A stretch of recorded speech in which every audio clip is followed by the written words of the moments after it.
Baik, Bapak Ibu semua dan teman-teman serta webinar kesehatan pada malam hari ini kita sambut bersama dan persilahkan waktu semaksimal mungkin kepada Dokter Silviana. Monggo Bu Dokter, waktu dan tempat dipersilahkan. Ya, baik, terima kasih atas waktunya. Terima kasih atas kesempatannya. Sebenarnya saya udah lama banget ya nggak berbicara tentang kesehatan yang secara umum karena saya sudah lebih mendalami bidang kejiwaan. Tapi memang ini nggak lepas ya semuanya masih terkait gitu. Jadi di sini saya akan sharing tentang radikal bebas. Jadi mungkin sudah banyak yang sering mendengar tentang radikal bebas itu sendiri. Cuma di sini mungkin saya akan lebih mengenalkan apa sih itu radikal bebas. Jadi radikal bebas itu reaksi kimia. Jadi antara atom yang memiliki elektron bebas, dia tidak berpasangan, sehingga elektron yang tidak berpasangan itu sifatnya jadi tidak stabil, sifatnya liar, dia bisa menggandeng molekul lain yang ada di sekitarnya. Nah, ikatan inilah yang bisa menimbulkan reaksi yang kadang-kadang tidak diinginkan. Sama seperti yang di keterangan di bawahnya bahwa radikal bebas itu senyawa oksigen yang reaktif juga, dia memiliki elektron yang tidak berpasangan, jadi dia mencari pasangannya dengan cara mengikat molekul elektron yang ada di sekitarnya. Next.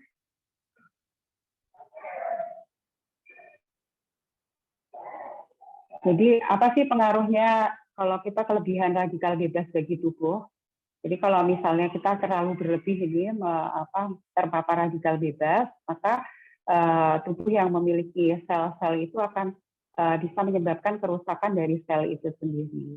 Selain itu, kemampuan sel yang biasanya dia mampu untuk beradaptasi lama-kelamaan dengan radikal bebas ini, akhirnya dia berkurang kemampuannya untuk beradaptasi. Sampai-sampai juga bisa menyebabkan kematian dari sel itu sendiri.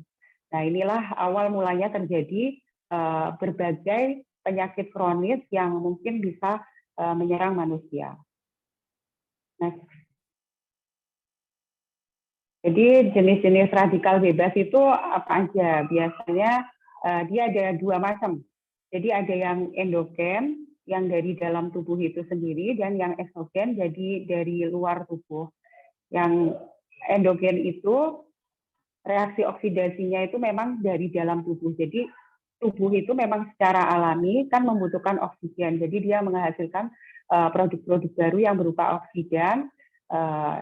Hasil-hasil sisa-sisanya itu merupakan radikal bebas. Tapi untuk yang endogen yang berasal dari tubuh sendiri itu masih dalam batas yang aman untuk tubuh itu sendiri. Sedangkan yang cukup menimbulkan pengaruh yang mungkin buruk bagi tubuh itu yang berasal dari polutan. Jadi yang ada dari udara, air, makanan, terus senyawa-senyawa kimia, obat-obatan yang masuk ke dalam tubuh manusia. Itu bisa berpengaruh buruk yang menyebabkan tadi selnya mengalami kematian, terus berkurang fungsinya, terus bisa adaptasinya tidak baik lagi. Gitu. Berikutnya. Jadi ketika kita terpapar radikal bebas, ketika kita mengalami stres oksidasi, itu nanti akan menyebabkan beberapa penyakit karena radikal bebas itu sendiri. Penyakit-penyakitnya apa aja? Mungkin kita sering banget ya dengar tentang diabetes, penyakit kencing manis, penyakit gula. Jadi sebenarnya penyakit diabetes ini ada beberapa faktor ya yang mempengaruhi. Nah, mungkin salah satunya karena kita sedang membicarakan radikal bebas ini, jadi radikal bebas ini menyebabkan fungsi-fungsi sel tadi itu akan mengalami kelemahan. Nah, sel yang di mana yang mengalami kelemahan yaitu sel pada kelenjar pankreas. sehingga produksi insulinnya itu di dalam tubuh akhirnya menurun. Selain itu, sel-sel tubuh yang kurang sensitif terhadap insulin akhirnya tidak bisa digunakan secara optimal. Jadi sel-sel tubuh yang kurang sensitif, insulinnya akan semakin berkurang, sehingga glukosa yang masuk ke dalam tubuh itu tidak diubah secara pas, jadinya akan menyebabkan penyakit diabetes tersebut. Berikutnya, yang kemudian kita pernah mendengar mungkin aterosklerosis. Apa itu aterosklerosis? Jadi di dalam tubuh kita mempunyai dua pembuluh darah yang besar ya, satu arteri, satu vena, ada beberapa lagi pembuluh darah yang kecil. Nah, salah satu penyebabnya yaitu adalah radikal bebas itu tadi menyebabkan sel lapisan di dalam arterinya itu nggak berfungsi dengan baik, sehingga arterinya mengalami kerusakan, akhirnya lemak serta zat lain itu jadi mudah menempel, terus menggumpal di sana. Dengan berjalannya waktu, sering ada yang menempel, menggumpal, melekat, menjadi keras, akhirnya asam ini terus menumpuk, mengeras, sehingga pembuluh darah arteri itu akhirnya menjadi sempit dan kaku. Sehingga aliran darah yang mau menyuplai oksigen, memberikan asupan ke masing-masing organ itu tidak bekerja dengan bagus. Itu menyebabkan namanya kelainannya aterosklerosis. Nah, aterosklerosis ini berikutnya. Aterosklerosis ini apabila dia terjadi di arteri pada sekitar jantung, maka dia akan menyebabkan penyakit-penyakit sekitar kardiovaskular, jadi jantung dan pembuluh darah. Nah, biasanya kalau di awam itu kita sering menyebut dengan penyakit jantung koroner. Jadi radikal bebas itu bisa memberikan dampak yang kurang baik juga pada organ-organ kardiovaskular. Ya. Ya, bagus ya. Ada suara ya.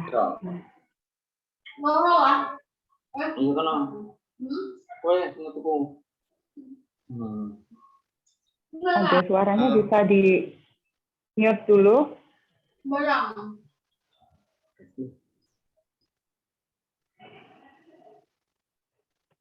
Ya, untuk selanjutnya itu adalah inflamasi. Inflamasi itu sendiri adalah proses peradangan. Jadi radikal bebas yang ada di dalam tubuh itu bisa mempermudah terjadinya proses peradangan tersebut.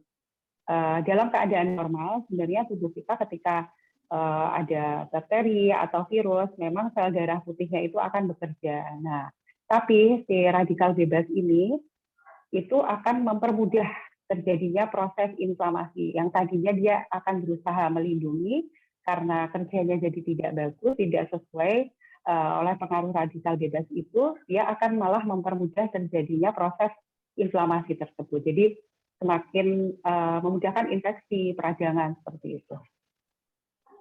Berikutnya.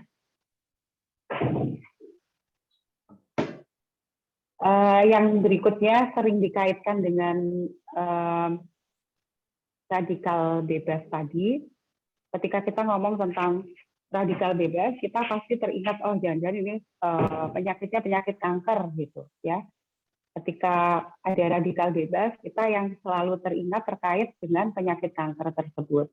Jadi memang benar, radikal bebas itu menyebabkan sel-sel tadi kita kan mengalami kerusakan. Akhirnya dia menyebabkan adanya perubahan mutasi pada DNA di dalam sel. Nah, ketika ada perubahan atau mutasi tersebut, makanya sel-selnya itu akan tumbuh secara abnormal di dalam tubuh, akhirnya tubuh tidak terkendali, menyebar kemana-mana. Nah, itu yang kita sebut dengan penyakit kanker, seperti itu. Berikutnya. Radikal bebas dan proses penuaan dini. Jadi kerusakan, kelemahan, kematian sel itu berpengaruh pada percepatan proses aging. Karena memang aging itu kan pada setiap manusia, pada setiap individu kan memang pasti akan terjadi. Nah, dengan adanya radikal bebas ini, proses aging-nya akan semakin lebih cepat lagi. Akibatnya apa? Kalau proses aging ini timbul secara dini, mungkin kulit yang harusnya tidak mudah berkeriput jadi cepat kering, mudah berkeriput, terus flek hitam muncul di mana-mana ya, terutama di sekitar wajah, dan itu mengganggu untuk kosmetik. Terus yang berikutnya yang terkait dengan sel-sel saraf, yaitu penyakit Alzheimer. Berikutnya.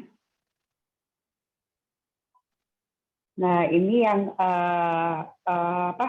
sesuai dengan yang saya pelajari, bidang saya. Jadi ternyata radikal bebas itu tidak hanya terkait dengan penyakit-penyakit fisik saja.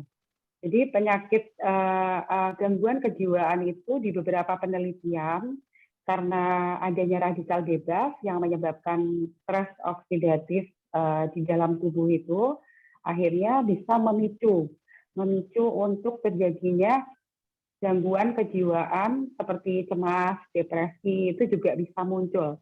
Ada beberapa penelitian ditemukan seperti itu. Jadi bukan hanya penyakit fisik aja, tapi ternyata gangguan kejiwaan pun juga bisa terkait dengan radikal bebas ini. Berikutnya.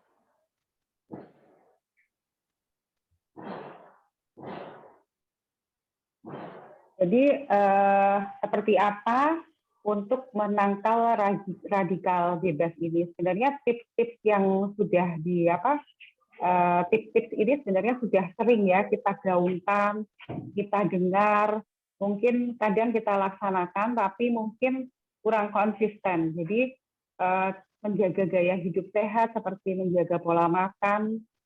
Biasanya pola makan itu pola makan yang seimbang, dan kadang-kadang orang sekarang di era modern ini lebih yang mengandung antioksidan. Jadi dia lebih banyak promosi di sana sini untuk ini yang mengandung antioksidan untuk menangkal radikal bebas seperti itu. Selain pola makan tadi juga olahraga yang cukup, olahraga yang rutin dilakukan itu bisa mengurangi atau menangkal radikal bebas tersebut. Dan yang tidak kalah penting adalah istirahat yang cukup. Jadi stres yang diterima saat kerja, saat kegiatan sehari-hari itu bisa kita kurangi dampaknya itu dengan istirahat yang cukup. Jadi tips-tips menangkal radikal bebas sebenarnya secara umum seperti itu. Baik.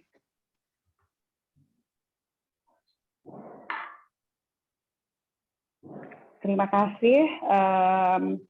Ya, sedikit sharing dari saya karena memang saya persiapannya agak kurang karena dadakan banget.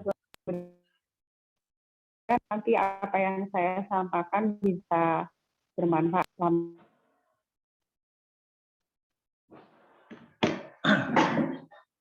Ikuti acara ini. Terima kasih. Terima kasih, Syukron, Jazakallah untuk Dr. Sukaina. Teman-teman, tadi kita berbicara atau belajar tentang radikal bebas. Kenapa memang kita awali webinar pada malam hari ini dengan radikal bebas? Karena ini salah satu mungkin istilah yang baru dikenal di beberapa tahun terakhir ya. Mungkin zaman kita SMA atau SMP itu nggak kenal istilah radikal bebas. Ya, ini sebuah istilah yang baru saja terdengar dan salah satu dari faktor kesehatan, problem kesehatan utama di era modern. Nah, kemarin kita sempat diskus dengan beberapa orang di bidang kesehatan. Ini memang hampir semua penyakit yang tadi disampaikan oleh Dr. Sukaina, ini adalah penyakit-penyakit yang dominan disebabkan oleh radikal bebas. Itu tadi sekilas tentang fenomena kesehatan pada masyarakat modern yang bisa kita pelajari dari Dr. Sukaina, SPKJ. Terima kasih sekali lagi kita ucapkan kepada Dr. Sukaina untuk wawasan materi tentang problem kesehatan pada malam hari ini. Teman-teman yang ingin mempertanyakan tentang hal ini bisa nanti sesuai dengan kesepakatan kita untuk chat di direct message di saya dan di Delta Lab. Baik, untuk kesempatan selanjutnya, ini jam 8 atau jam 20.00 kita punya waktu lebih panjang ini untuk apoteker Ibu Diah Pratimasari bisa dimaksimalkan, dan teman-teman juga bisa dimaksimalkan untuk nanti kita jadikan webinar malam hari ini. Ini memang webinar pertama yang kita adakan, mohon maaf kalau ada banyak kekurangan. Di sini juga banyak teman-teman yang laporan mau masuk nggak bisa-bisa, ada sekitar 10 orang yang mau masuk nggak bisa-bisa. Jadi untuk yang teman-teman sudah hadir di sini, alhamdulillah ini berarti sebuah kesempatan yang diberikan untuk teman-teman untuk bisa fokus belajar pada malam hari ini dan tidak perlu teman-teman meninggalkan forum yang luar biasa ini sebelum teman-teman paham. Jadi pastikan teman-teman bisa mendapatkan manfaat pada malam hari ini. Baiklah, untuk selanjutnya kepada Ibu Apoteker Diah Pratimasari akan berbicara tentang teh herbal dan herbal ya untuk kesehatan di era modern.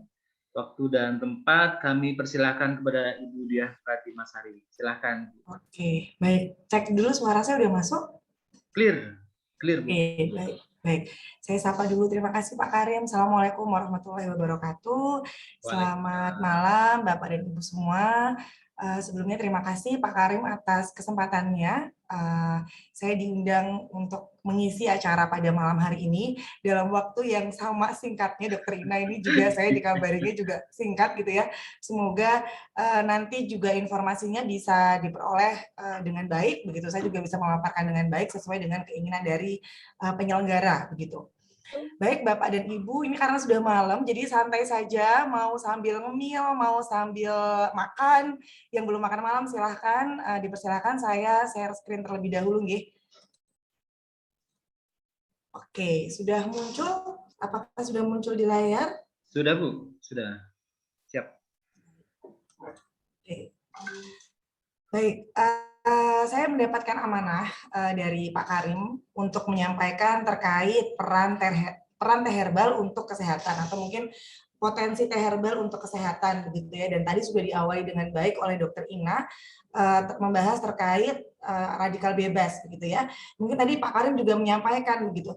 Ini kayaknya dulu kita nggak pernah kenal nih istilah radikal bebas. Kenapa tiba-tiba sekarang ada dan jadi malah jadi seperti semua penyakit itu berefek dari radikal bebas begitu. Nah, ini memang karena perubahan gaya hidup, polusi begitu ya. Polusi, perubahan gaya hidup ini sangat berperan sehingga akhirnya radikal bebas ini jadi bumerang gitu untuk kesehatan kita. Karena memang sebenarnya radikal bebas itu secara alami ketika kita olahraga pun sebenarnya menghasilkan radikal bebas, namun memang kadarnya itu masih bisa ditolerir sama antioksidan dalam tubuh gitu. Nah, cuman masalah muncul ketika polusi, ada banyak polusi, kemudian ada paparan dari makanan yang tidak sehat, akhirnya berakibat munculnya radikal bebas yang jumlahnya berlebih. Dan ketika jumlahnya berlebih, dalam tubuh kita antioksidannya itu kurang untuk bisa menangani oksidan atau radikal bebas tersebut. Nah, akhirnya kita butuh suplemen, kita butuh asupan makanan, asupan nutrisi gitu ya dari luar yang bisa menangani radikal bebas tersebut, begitu ya. Oke, saya mulai saja. Baik, ini suara saya terdengar dengan baik, Jeh, Bapak dan Ibu. Semoga tidak membuat mengantuk, begitu Jeh suara saya. Oke, kita mulai, tadi kan kita mau bahas terkait teh herbal. Nah, saya mau memulai dulu terkait herbal. Herbal itu apa sih, gitu ya. Jadi, herbal ini secara definisi yang kita biasa kenal aja lah ya, definisi yang biasa kita kenal, herbal ini adalah tanaman, karena berasal dari kata herba. Herba itu artinya tanaman, seluruh bagian tanaman. Nah, herbal ini adalah tanaman yang memiliki khasiat obat. Nah, memiliki khasiat obat di sini bisa digunakan sebagai preventif atau pencegahan dan bisa untuk sebagai kuratif atau penyembuhan begitu. Baik, nah di peraturan Badan POM sendiri itu mendefinisikan untuk kita masuk ke obat tradisional dulu ya. Di peraturan Badan POM ini membagikan atau membagi obat tradisional itu menjadi 3, yaitu ada jamu. Halo, suara saya terdengar? Terdengar jelas, maaf. Baik, ada jamu, kemudian ada fitofarmaka, ada obat herbal terstandar, begitu ya. Ini apa sih, gitu ya? Nanti mungkin Bapak dan Ibu kalau misalnya sering mengkonsumsi, tadi kan disampaikan oleh Pak Karim bahwa yang mungkin hadir hari ini adalah yang apa namanya, yang istilahnya peduli gitu ya sama obat herbal, kemudian peduli dengan kesehatan. Nah, kalau misalnya memang biasa mengkonsumsi obat tradisional, mungkin bisa dicek di kemasan Bapak dan Ibu gitu ya, obat tradisionalnya. Di obat tradisional ya Bapak Ibu ya, kalau obat sintetik nggak ada gambar ini. Tapi kalau di obat tradisional dan sudah berizin, itu akan ada logo ini. Coba bisa dicek. Kalau misalnya logonya seperti ini adalah logo jamu Bapak Ibu. Ya, logo jamu. Nah, kalau misalnya ada bintang 3 seperti ini adalah obat herbal terstandar. Dan kalau bentuknya seperti pohon, seperti ini ranting pohon, ini adalah fitofarmaka. Apa bedanya? Jadi di jamu ini adalah, jadi ini tuh grade itu apa ya, tingkatan obat herbal itu tuh seperti apa gitu ya. Nah, tingkatan yang paling dasar obat herbal ini adalah jamu. Jamu ini apa? Jamu ini adalah obat tradisional. Nah, itu dari dilihatin sama Pak Karim salah satu produknya ya. Ada logonya jamu ya Pak Karim ya, itu logonya jamu ya. Nah, jamu ini adalah jenis obat tradisional yang klaim khasiatnya. Jadi kita mengklaim khasiatnya itu berdasarkan data empiris. Apa sih data empiris? Data empiris itu data yang diturunkan secara turun-menurun gitu. Kita kan tahu ya Indonesia ini adalah negara yang memang dikenal dengan apa namanya kearifan lokal. Kita punya banyak rempah, kita punya banyak tanaman gitu ya. Yang itu yang membuat kita akhirnya dijajah sama negara luar gitu ya untuk mendapatkan hasil bumi kita gitu ya. Dan hasil bumi kita ini memang ternyata setelah diteliti ini memang memiliki banyak aktivitas untuk kesehatan gitu ya, banyak efek farmakologi untuk kesehatan. Nah, jadi kita udah tahu nih secara turun-temurun gitu ya, oh jahe itu dipakai untuk misalnya menghangatkan tubuh, meredakan masuk angin kalau bahasa orang Indonesia ya. Kemudian bisa misalnya ada batuk gitu ya, misalnya seperti itu diturunkan secara turun-menurun. Dan itu namanya data empiris dan diperbolehkan. Kenapa diperbolehkan? Karena memang sudah ada data, istilahnya sudah digunakan secara turun-temurun gitu, sudah digunakan secara turun-temurun dan memang ketika sudah menggunakan turun-temurun dan tidak ada apa namanya akhirnya memang ada efek, kemudian tidak ada efek toksik gitu ya, efek berbahaya, ya berarti memang aman digunakan begitu. Jadi tidak apa-apa, ini boleh diklaim seperti ini, namun memang di apa namanya persyaratannya untuk Badan POM ketika ada obat tradisional yang melabelkan jamu, maka klaim khasiatnya tidak boleh menyembuhkan. Nah, itu nggak boleh. Menyembuhkan, meredakan penyakit, itu nggak boleh secara peraturan. Ya, jadi ketika klaimnya itu masih jamu, karena dia berdasarkan empirik, maka biasanya klaimnya secara tradisional digunakan untuk, nah gitu. Jadi ada kayak gitu, secara tradisional digunakan untuk misalnya meredakan perut kembung misalnya begitu. Tapi ada klaim di depannya dulu bahwa ini memang secara tradisional atau secara turun temurun gitu ya. Jadi ini bukan berdasarkan hasil penelitian atau hasil ilmiah gitu. Itu untuk jamu. Kita naik satu grade ke atasnya adalah obat herbal terstandar. Nah, kalau obat herbal terstandar ini adalah obat herbal yang klaim khasiatnya itu sudah dibuktikan secara ilmiah. Nah, secara ilmiah ini juga dibagi lagi Bapak Ibu menjadi 2 gitu ya. Ini saya bercerita gitu ya, bercerita aja ini untuk informasi. Bahwa klaim pengujian ilmiah itu dibagi menjadi 2. Ada praklinis. Praklinis itu pengujiannya itu sudah sebenarnya sebelum praklinis itu ada lagi in vitro, tapi kalau in vitro itu di luar tubuh gitu ya, di luar tubuh baik hewan ataupun manusia. Jadi biasanya kita pakai reagen-reagen kimia gitu ya, kita pakai di luar tubuh. Nah, kalau yang sudah di dalam tubuh itu dibagi menjadi 2, ada praklinis dan ada uji klinis. Kalau uji praklinis ini menggunakan hewan uji. Jadi misalnya pakai mencit, pakai tikus, pakai kelinci, ada yang pakai monyet misalnya begitu ya. Nah, itu digunakan jadi di hewan uji. Jadi kita mau melihat apakah, jadi misalnya nih saya mau ngecek apakah tanaman ini punya khasiat sebagai untuk menurunkan gula darah. Misalnya, saya cek misalnya pakai kelinci gitu. Dulu saya pernah di penelitian gitu ya, saya pakai kelinci, kelincinya itu saya kasih gula, saya kasih induksi gula yang banyak biar si kadar gula dalam darah kelinci itu tuh tinggi gitu. Kita cek gula darahnya, kita ambil, kita cek oh gula darahnya sudah tinggi, baru kemudian kita kasih obatnya itu ya, maksudnya kita kasih ekstraknya, kita kasih rebusannya, kita kasih seduhannya, terus kita cek per harinya turun nggak kadar gulanya, gitu. Itu sekitar kira-kira seperti itulah kalau kita menggunakan hewan uji di uji praklinis. Dan ketika misalnya memang di situ ternyata bisa menurunkan gula darah, maka kita bisa klaim bahwa memang secara ilmiah dalam uji praklinis ini memang punya potensi untuk menurunkan gula darah, misalnya seperti itu, gitu ya. Nah, yang paling tinggi grade-nya ini adalah fitofarmaka. Ya, fitofarmaka ini dia sama-sama sudah dibuktikan secara ilmiah, tapi bedanya dengan yang OHT tadi, obat herbal terstandar, kalau yang fitofarmaka ini dia ujinya bukan di hewan uji, tapi sudah di manusia. Nah, ini ada nih, saya nggak boleh sebut merek ya, karena kan bukan sponsor ya, jadi saya nggak boleh sebut merek gitu ya.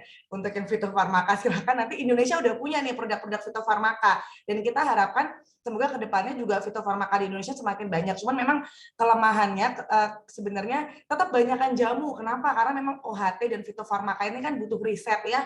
Nah, riset ini tentunya dana kan. Nah, ketika dana pasti harga produknya jadi lebih mahal gitu. Itu kan juga mungkin salah satu hal yang dipertimbangkan untuk tidak sampai ke OHT atau fitofarmaka. Tapi jamu pun memang sudah diteliti dan maksudnya bukan sudah diteliti ya, sudah digunakan secara turun-temurun, memang punya khasiat, maka ini bisa ada gunakan sebagai preventif ya, sebagai pencegahan, misalnya seperti itu. Oke, kemudian kita lanjutkan lagi ke slide berikutnya. Ini adalah fungsi herbal. Fungsi herbal secara umum ya, ini sebenarnya fungsi pengobatan. Fungsi pengobatan itu baik herbal maupun sintetik, sebenarnya ada 4 fungsi.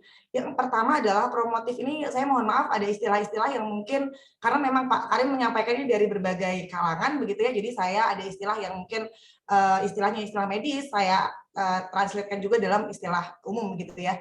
Yang pertama adalah promotif. Promotif ini kebugaran. Jadi fungsi herbal yang pertama adalah memberikan efek bugar gitu ya. Jadi oh saya minum jahe setiap hari, saya minum kunyit asam setiap hari. Untuk apa? Untuk dapat efek bugar di tubuh, ya kan? Itu kan juga bisa diperoleh, contohnya salah satu fungsi dari herbal. Kemudian preventif atau pencegahan. Nah, pencegahan ini biasanya untuk mencegah terjadinya penyakit gitu ya. Tadi misalnya Dokter Ina menyampaikan bahwa radikal bebas ini dapat menyebabkan penyakit seperti misalnya tadi ada aterosklerosis, misalnya ada sampai ke kanker, misalnya begitu.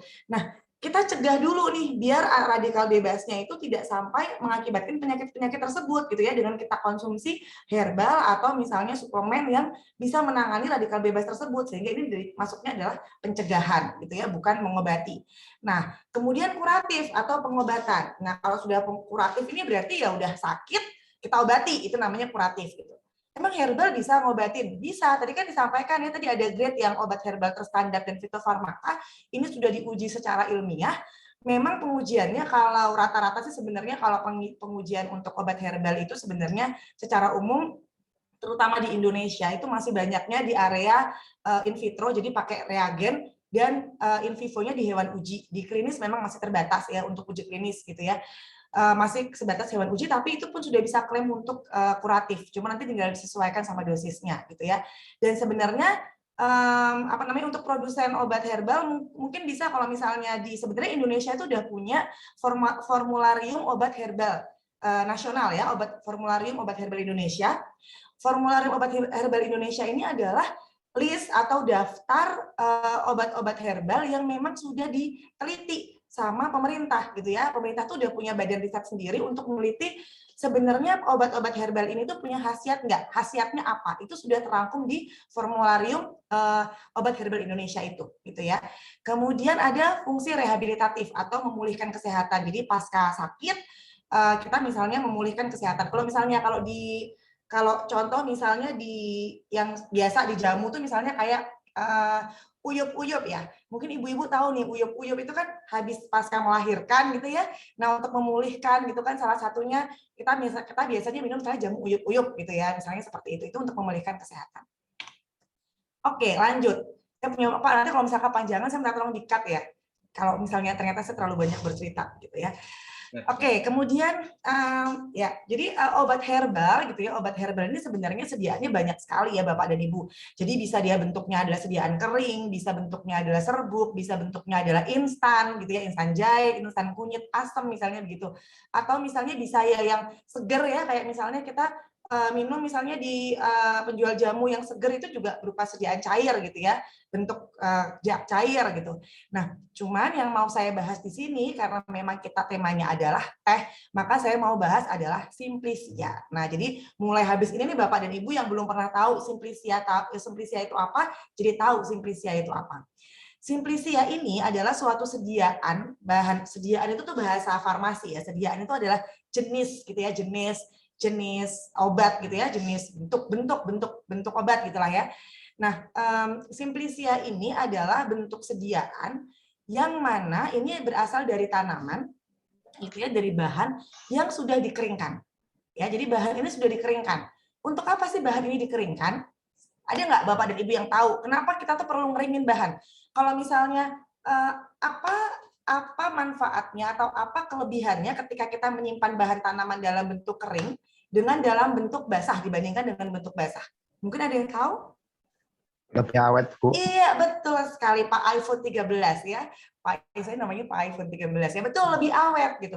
Kenapa bisa lebih awet? Karena pada Simplicia atau bahan yang kering itu kadar airnya sudah kecil.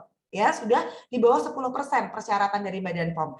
Ketika di bawah 10%, maka enzim yang memang ketika dia bereaksi sama mikroba nanti akan mengakibatkan kebusukan itu udah mati gitu. Dan kadar airnya sudah kecil sehingga mikroba udah nggak mau tumbuh di situ gitu. Jadi kenapa sih Simplicia ini lebih awet gitu ya, karena kadar airnya sudah kecil, sudah kering kondisinya. Jadi sudah tidak istilahnya tidak akan ketika ada mikroba itu nggak akan bikin dia jadi busuk gitu ya.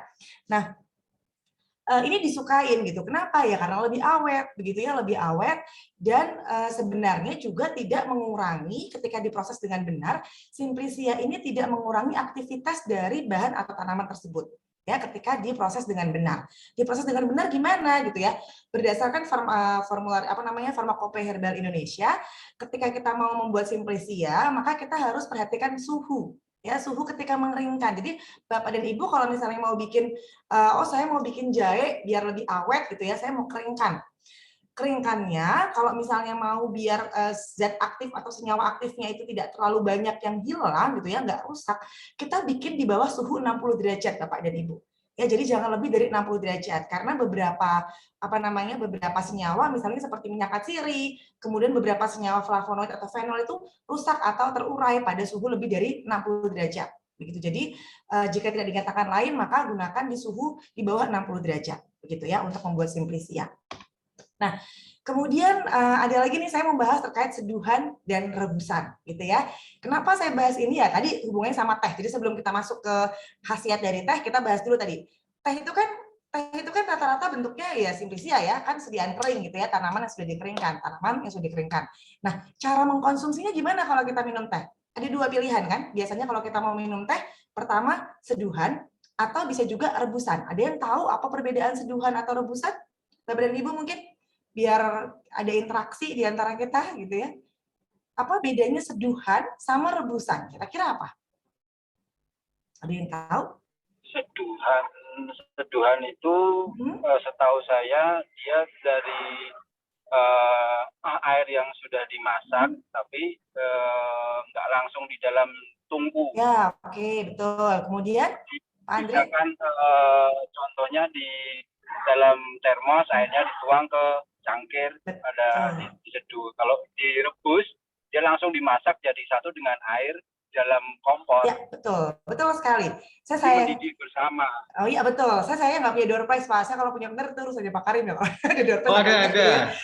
Ada door prize-nya nanti ya. Nanti yang teman-teman yang merespon dari Bu dia bisa nanti berpeluang mendapat door prize. Ini contohnya Pak Mas Andre. Ini jawaban orang yang biasa minum teh mawali kayak gitu Bu. Langsung cerdas. Iya, oke ya. Oh ya. Oke, betul ya. Jadi betul sekali seduhan sama rebusan itu bedanya. Kalau seduhan kita pakai air panas, tapi air panas ini tidak kita godok. Godok itu digodok, direbus ya, nggak dimasak. nggak dimasak di atas api gitu ya. Nah, sedangkan kalau rebusan itu kita godok gitu, kita kita panaskan di atas api ya, jadi digodok.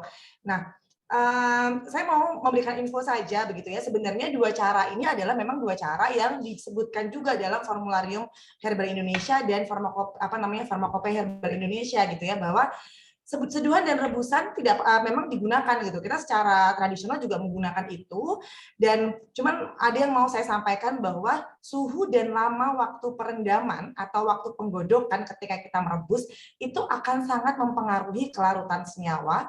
Selain mempengaruhi kelarutan senyawa, juga mempengaruhi stabilitas dari senyawa yang ada dalam tanaman tersebut, gitu, dalam simplicia tersebut. Ini maksudnya gimana nih? Jadi kalau misalnya di formularium Formularium Herbal Indonesia itu, kita kalau misalnya mau menyeduh atau kita menggodok gitu ya. Kalau menyeduh masih panas itu usahakan jangan sampai lebih dari 15 menit. Ya. Dan ada di beberapa penelitian juga mahasiswa saya meneliti itu kalau dia merebus gitu ya, kebetulan dia merebus pada suhu lebih dari 20 derajat, itu kadar flavonoidnya itu berkurang gitu. Kadar flavonoidnya berkurang karena terlalu lama gitu. Nah, tapi sebenarnya memang ada beberapa kandungan itu tadi ya. Memang herbal itu kan unik ya. Herbal itu unik. Gitu. Ada yang kita pakai seduhan kadar flavonoidnya tinggi di tanaman ini. Ada juga yang ketika kita pakai rebusan itu lebih tinggi karena jadi ilmunya itu semakin lama sebenarnya semakin tinggi suhu itu akan mempengaruhi kelarutan senyawa. Jadi senyawanya akan semakin banyak yang larut. Tapi gitu ya, tetap kita harus memperhatikan senyawa-senyawa yang ada di dalam tanaman tersebut mudah terurai atau tidak. Waduh, kok angel ya? Kok niten ini angel gitu. Makanya akhirnya dimudahkan di buku Formularium Indonesia itu bahwa intinya kita pakai aja kalau kita mau ngerebus. Caranya ngerebus itu gimana yang benar? Cara ngerebus itu kita godok dulu airnya. Jadi airnya itu kita panaskan dulu sampai mendidih. Kemudian kalau kita mau merebus berarti kan digodok ya, dinyalain kompornya ya. Itu kita masukkan bahannya itu sekitar 5 menit. Kalau kita merebus ya itu cukup 5 sampai 10 menit itu sudah oke lah. 5 menit sampai 10 menit. Jadi pas api nyala itu 5 menit sampai 10 menit. Jangan digodok bersama awal dari saat dingin. Karena nanti takutnya kan terlalu lama dia ketemu panasnya kan. Jadi dicemplunginnya ke dalam bahan itu, ke dalam air itu setelah mendidih. Ya, setelah mendidih, airnya mendidih baru kita cemplungin bahannya 5 sampai 10 menit sudah cukup. Kemudian kita udah diangkat dari kompornya. Itu untuk merebus. Kalau untuk menyeduh sebenarnya lebih fleksibel ya. Kalau suhunya nggak terlalu tinggi sebenarnya masih boleh lah 15-20 menit. Tapi kalau suhunya masih sekitar 90 derajatan ya mendingan ya pakai 15 menit saja sudah cukup gitu ya.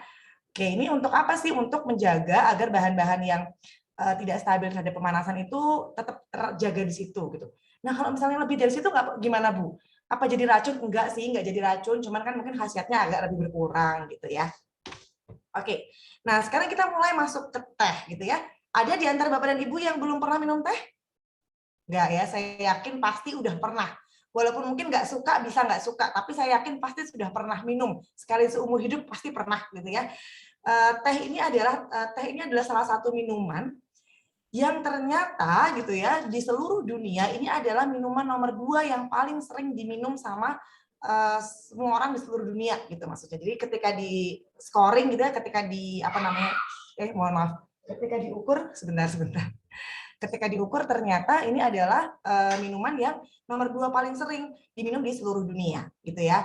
Dan kalau misalnya kita lihat gitu, kalau misalnya mungkin sekarang tuh masih ada juga nih yang teh yang modelnya dicom ini bahasa Indonesianya apa ya? Direndam gitu ya, direndam dulu gitu ya.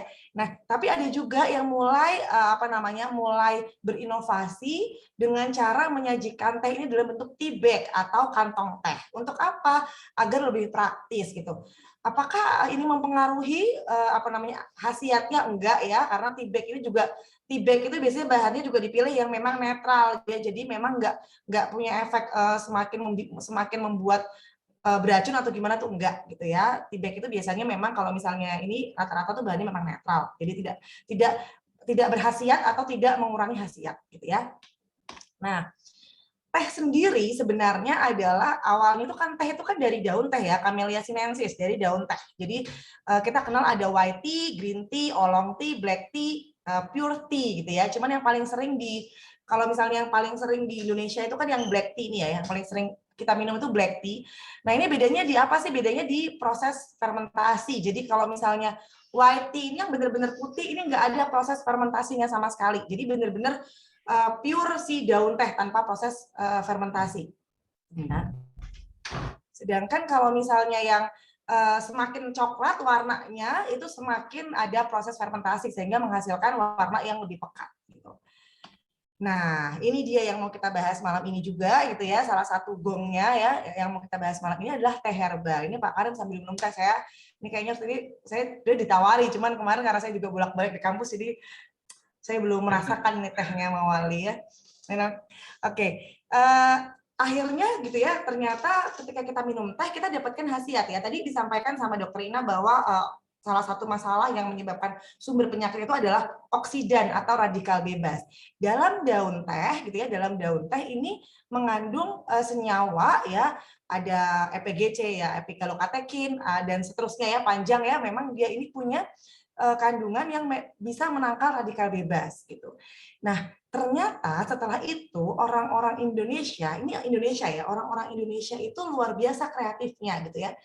Karena minum daun teh dapatkan manfaat, dapatkan khasiat, orang Indonesia yang sering minum jamu gitu ya, akhirnya berinovasi. Gimana nih kalau misalnya jamu itu saya bikin dalam sediaan dalam bentuk teh gitu. Dikeringkan dulu dalam bentuk simplisia. Kalau misalnya sering kan kalau jamu tradisional itu kan kalau nggak jamu cair apa namanya yang di mbok jamu gitu, kalau nggak ya ini apa namanya jamu serbuk, kalau nggak instan.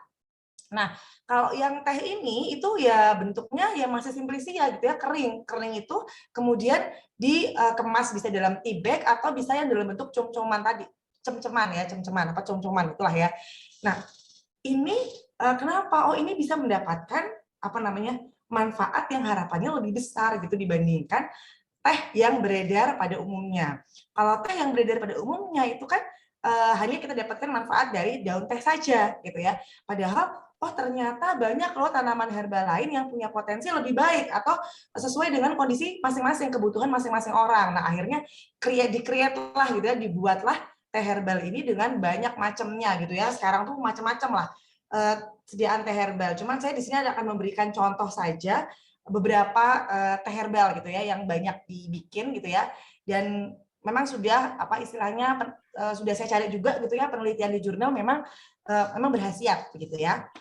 Oke, kita mau bahas pertama ini adalah daun sambung nyawa. Nah, beberapa ada yang bilang ini daun dewa tapi apa namanya enggak juga gitu ya karena ini istilah daun dewa itu memang kalau kita lihat di beberapa artikel itu ini disamakan dengan daun dewa. Cuman apa namanya kita pastikan bahwa familinya sama ya kalau dalam biologi farmasi itu tanaman itu kan bisa macam-macam ya apa namanya ininya spesies familinya itu bisa macam-macam. Ini untuk daun sambung Jawa yang saya bahas ini adalah daun sambung Jawa dengan nama Latin adalah Ginura procumbens gitu ya. Ya kalau terlalu ini nggak usah di ini ya Pak, intinya daun sambung Jawa, daun sambung nyawa bentuknya seperti ini gitu ya. Oke. Nah, ini kalau bikin pusing skip aja Bapak Ibu, nggak usah diperhatikan terlalu gitu ya. Cuman saya mau bercerita sedikit saja gitu ya, karena memang kita bahas secara apa namanya secara ilmunya gitu ya, bahwa ini dalam daun sambung nyawa di jurnal ini yang saya baca dari punyanya Mau dan Des ini adalah beberapa kandungan senyawa penting yang memang menyebabkan daun sambung nyawa ini punya potensi ya terhadap efek farmakologinya gitu. Nah, ini tadi kalau misalnya kita bilang ada radikal bebas. Nah, ini secara kimia dalam tubuh gitu ya, reaksi kimia dalam tubuh itu sebenarnya apa sih yang bikin radikal bebas itu bisa tertangkap? Ini Bapak Ibu, ini ada atom hidrogen di sini gitu ya. Ya tapi nggak usah belajar ini, malah belajar kimia ntar kita jadinya ya. Ya ini yang mengakibatkan akhirnya kita bisa apa namanya istilahnya meredam dari radikal bebas tersebut. Ini adalah kandungan-kandungan ada flavonoid, tanin, terpen dan seterusnya. Saya sampaikan saja. Nah, kemudian apa sih aktivitas farmakologi atau khasiat lah gampangnya ya bahasa Indonesia, bahasa mudahnya itu khasiat apa saja sih yang bisa diberikan oleh daun sambung nyawa. Nah, ini saya ambil dari review jurnal. Jadi review jurnal ini berarti memang kumpulan dari jurnal-jurnal penelitian yang dia rangkum gitu ya, dia rangkum dalam bentuk review artikel begitu. Ini adalah aktivitas atau farmakologi atau khasiat yang sudah diteliti, yang punya yang sudah diteliti dari daun sambung nyawa ya. Ini penelitiannya ini masih tadi ya, masih di in vitro bentuk reagen atau juga ke in vivo atau hewan uji. Ini belum diuji klinis kalau yang dari jurnal ini ya. Ada antiinflamasi, tadi sudah disampaikan sama Dokter Ina, antiinflamasi itu anti peradangan, anti kanker ya. Anti kanker ini preventif ya, mencegah terjadinya kanker gitu ya dengan cara tadi tuh, karena dia punya atom hidrogen ini. Karena dia punya atom hidrogen sehingga dia punya efek untuk antioksidan. Nah, tadi disampaikan sama Dokter Ina bahwa ketika suatu tanaman punya suatu obat, suatu tanaman, suatu bahan gitu ya, dia punya efek antioksidan, maka paling tidak dia bisa mencegah terjadinya masalah-masalah dalam tubuh seperti peradangan dalam tubuh, tadi inflamasi, kemudian kanker, makanya di sini bisa sebagai anti kanker. Kemudian ternyata diteliti juga bahwa daun sambung nyawa ini bisa sebagai anti herpes simplex virus, jadi bisa menangani virus herpes gitu ya. Kemudian ada vasorelaksan, jadi dia bisa merelaksan punya efek relaksan gitu ya. Kemudian anti plasmodium sama anti diabetes gitu ya, sebagai untuk menurunkan kadar gula darah. Nah, berikutnya adalah daun kelor. Nah, daun kelor ini biasanya atau nama latinnya adalah Moringa oleifera. Ini adalah sahabat para ibu-ibu menyusui. Kenapa? Kenapa menjadi sahabat para ibu menyusui? Karena ternyata daun kelor itu nutrisinya sangat banyak gitu ya. Dia punya nutrisi yang sangat lengkap, sangat banyak, yang tentunya berkhasiat gitu ya. Salah satunya adalah bisa meningkatkan bisa membantu meningkatkan produksi dari ASI gitu. Nah, ini adalah senyawa-senyawa penting. Saya cepat saja ya, Anda bisa dilihat nih, rata-rata kok banyak ada OH, H.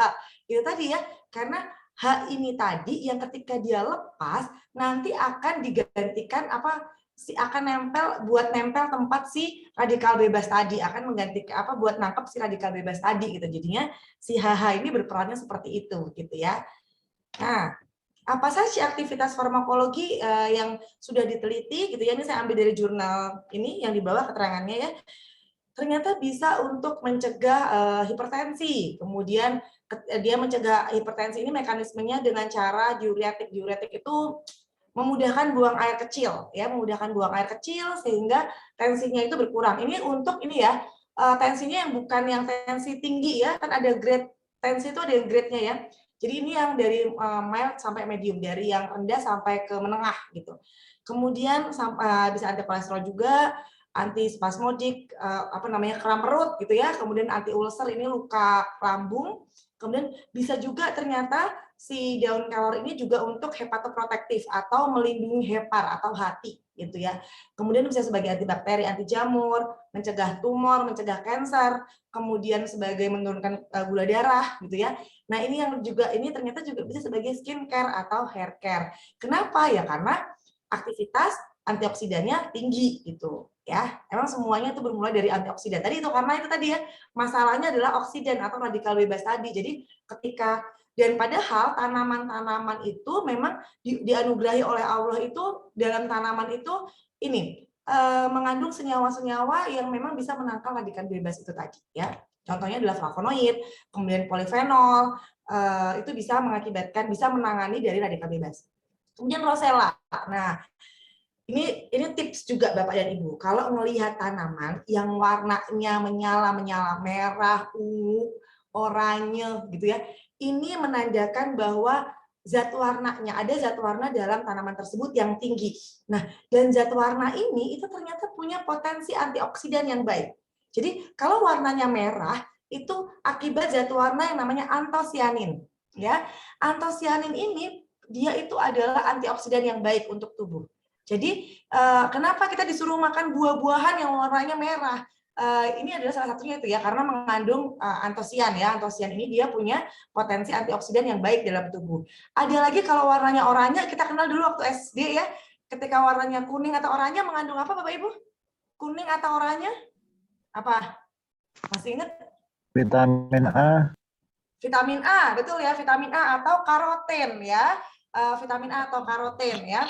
karoten itu salah satu turunan dari vitamin A ya. Nah, beta karoten ini memang juga punya aktivitas sebagai antioksidan yang baik gitu. Jadi kita bisa mengenalkan ini sama anak-anak kita gitu ya. Ini juga PR buat saya nih, saya juga punya anak-anak kecil yang sebenarnya warna-warna menarik ini tuh sebenarnya harapannya anak-anak suka gitu ya. Tapi ya itu tadi ya, anak-anak tuh semakin kesini tuh semakin sudah kenal makanan enak, jadinya makanan-makanan yang dari alam tuh malah kadang-kadang jadi ini ya, jadi susah gitu kenalinnya. Oke.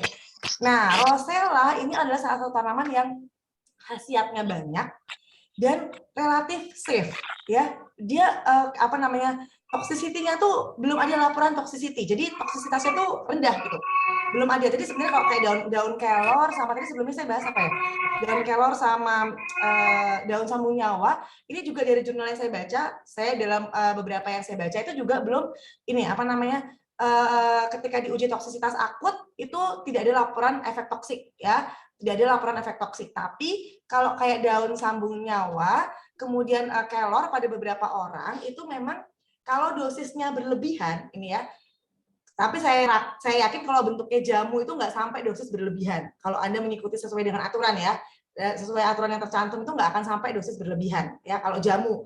Kalau fitofarmaka sama ini karena kan dosisnya dia lebih pekat ya. Kalau model fitofarmaka itu dosisnya lebih, dia sediaannya bisa berupa ekstrak, itu lebih pekat ya.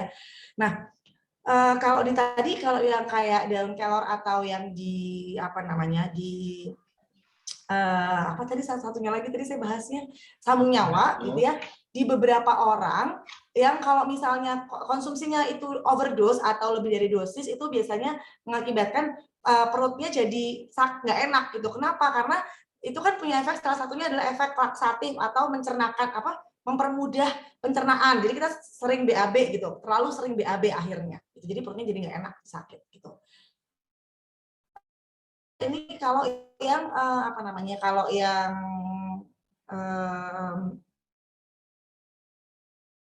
tinggi ternyata selain antosianin ini dia punya banyak kandungan yang punya aktivitas antioksidan lain seperti flavonoid. Ini macam-macam senyawanya ya, ada polifenol ya, macam-macamnya seperti itu. Oke. Nah, aktivitas farmakologi apa saja yang bisa disebabkan, bisa diakibatkan, bisa ditimbulkan, bisa didapat gitu ya manfaatnya dari daun Rosella? Ada antiinflamasi, antioksidan, hepatoprotektif, mencegah kanker, anti hiperlipid dan anti hipertensi. Kok sama semua ya Bu di antara 3 tanaman itu gitu ya? Kayaknya kok sama semua.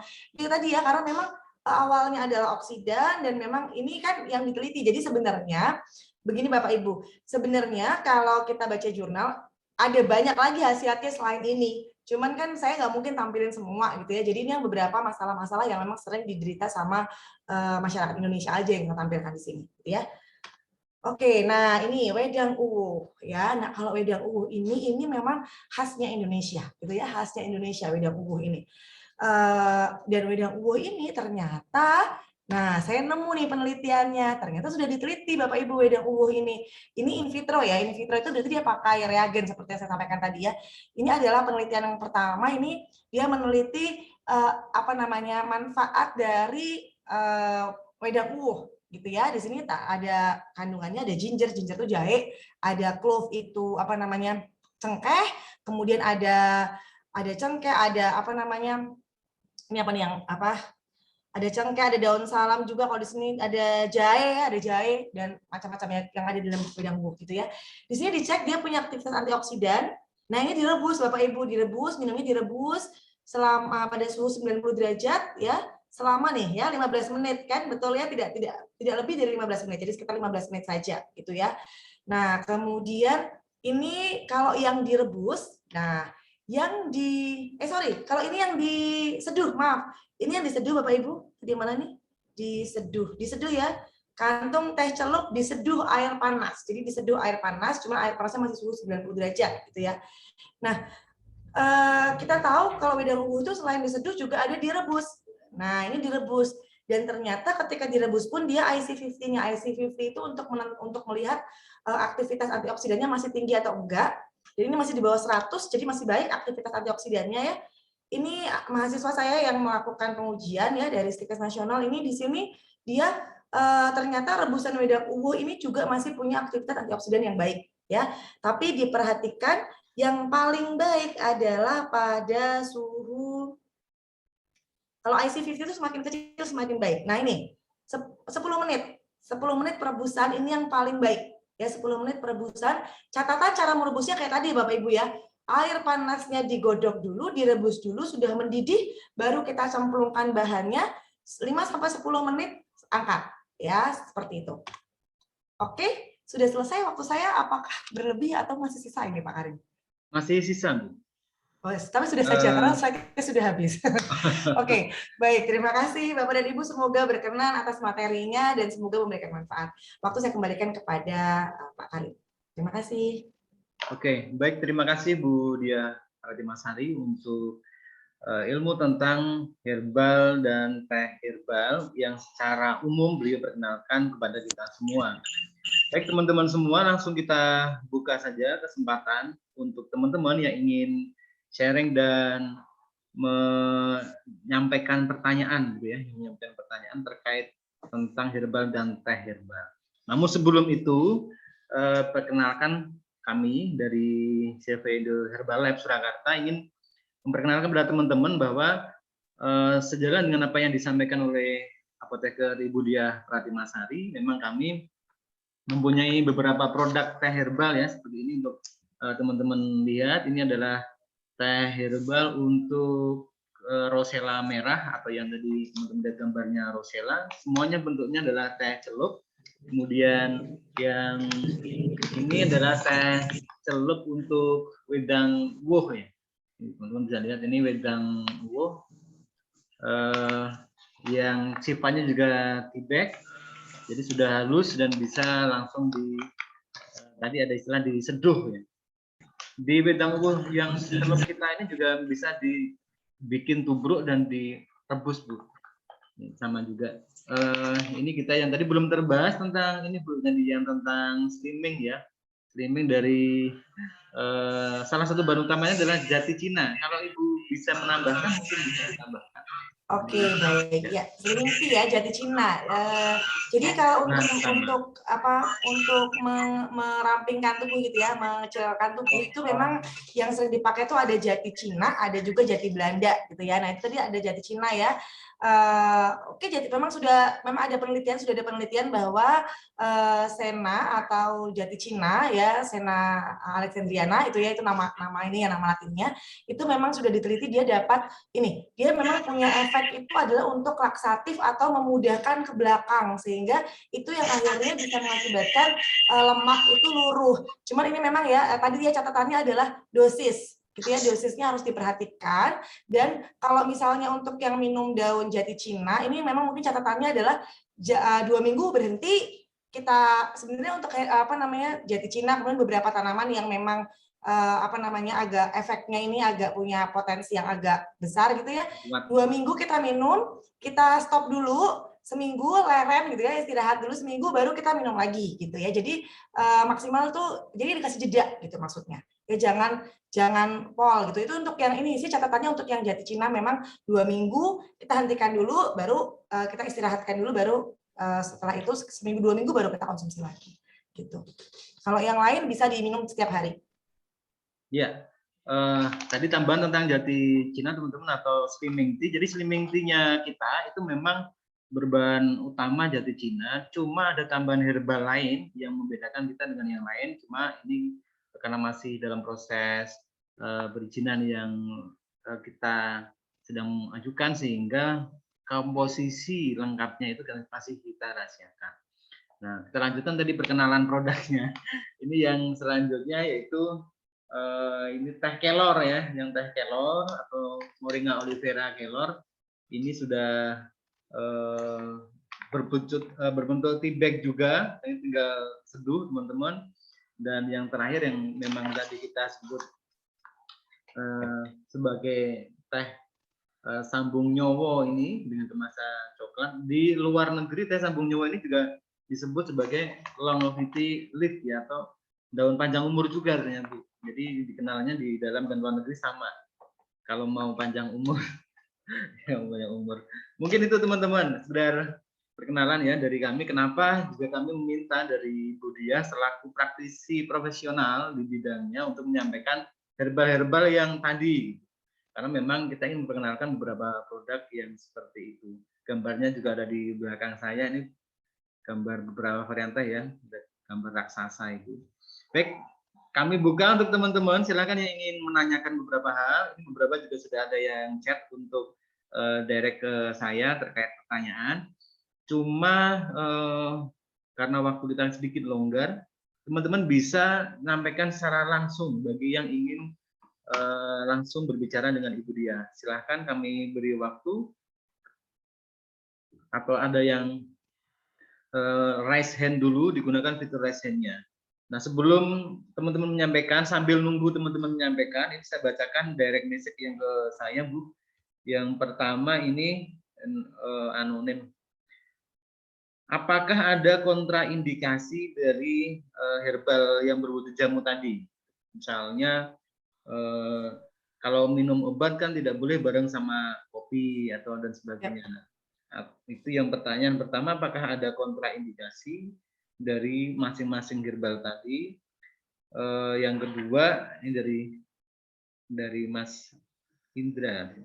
Yang kedua, apakah boleh dua herbal tadi dicampur?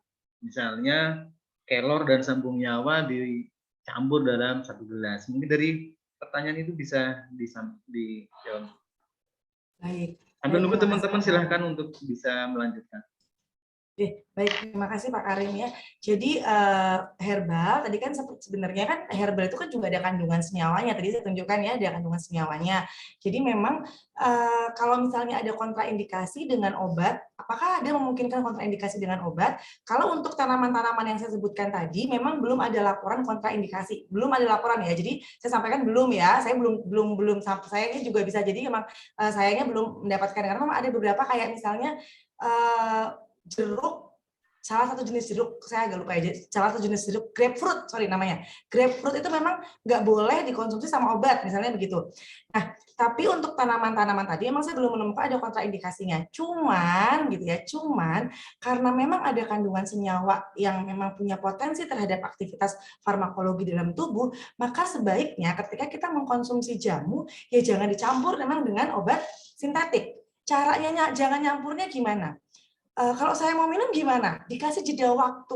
Ya, jadi ketika kita mau, misalnya saya mengkonsumsi obat sintetik gitu ya, saya habis minum paracetamol misalnya. Saya mau minum obat, minum jamu, kasih jeda waktu sekitar 2 sampai 3 jam. 3 jam lah aman. Kita kan paling konsumsi obat tradisional itu kan maksimal sehari 2 kali kan paling kan. Jarang lah yang sampai ada 3 kali kan gitu ya. Jadi masih sangat bisa untuk di-spare waktunya.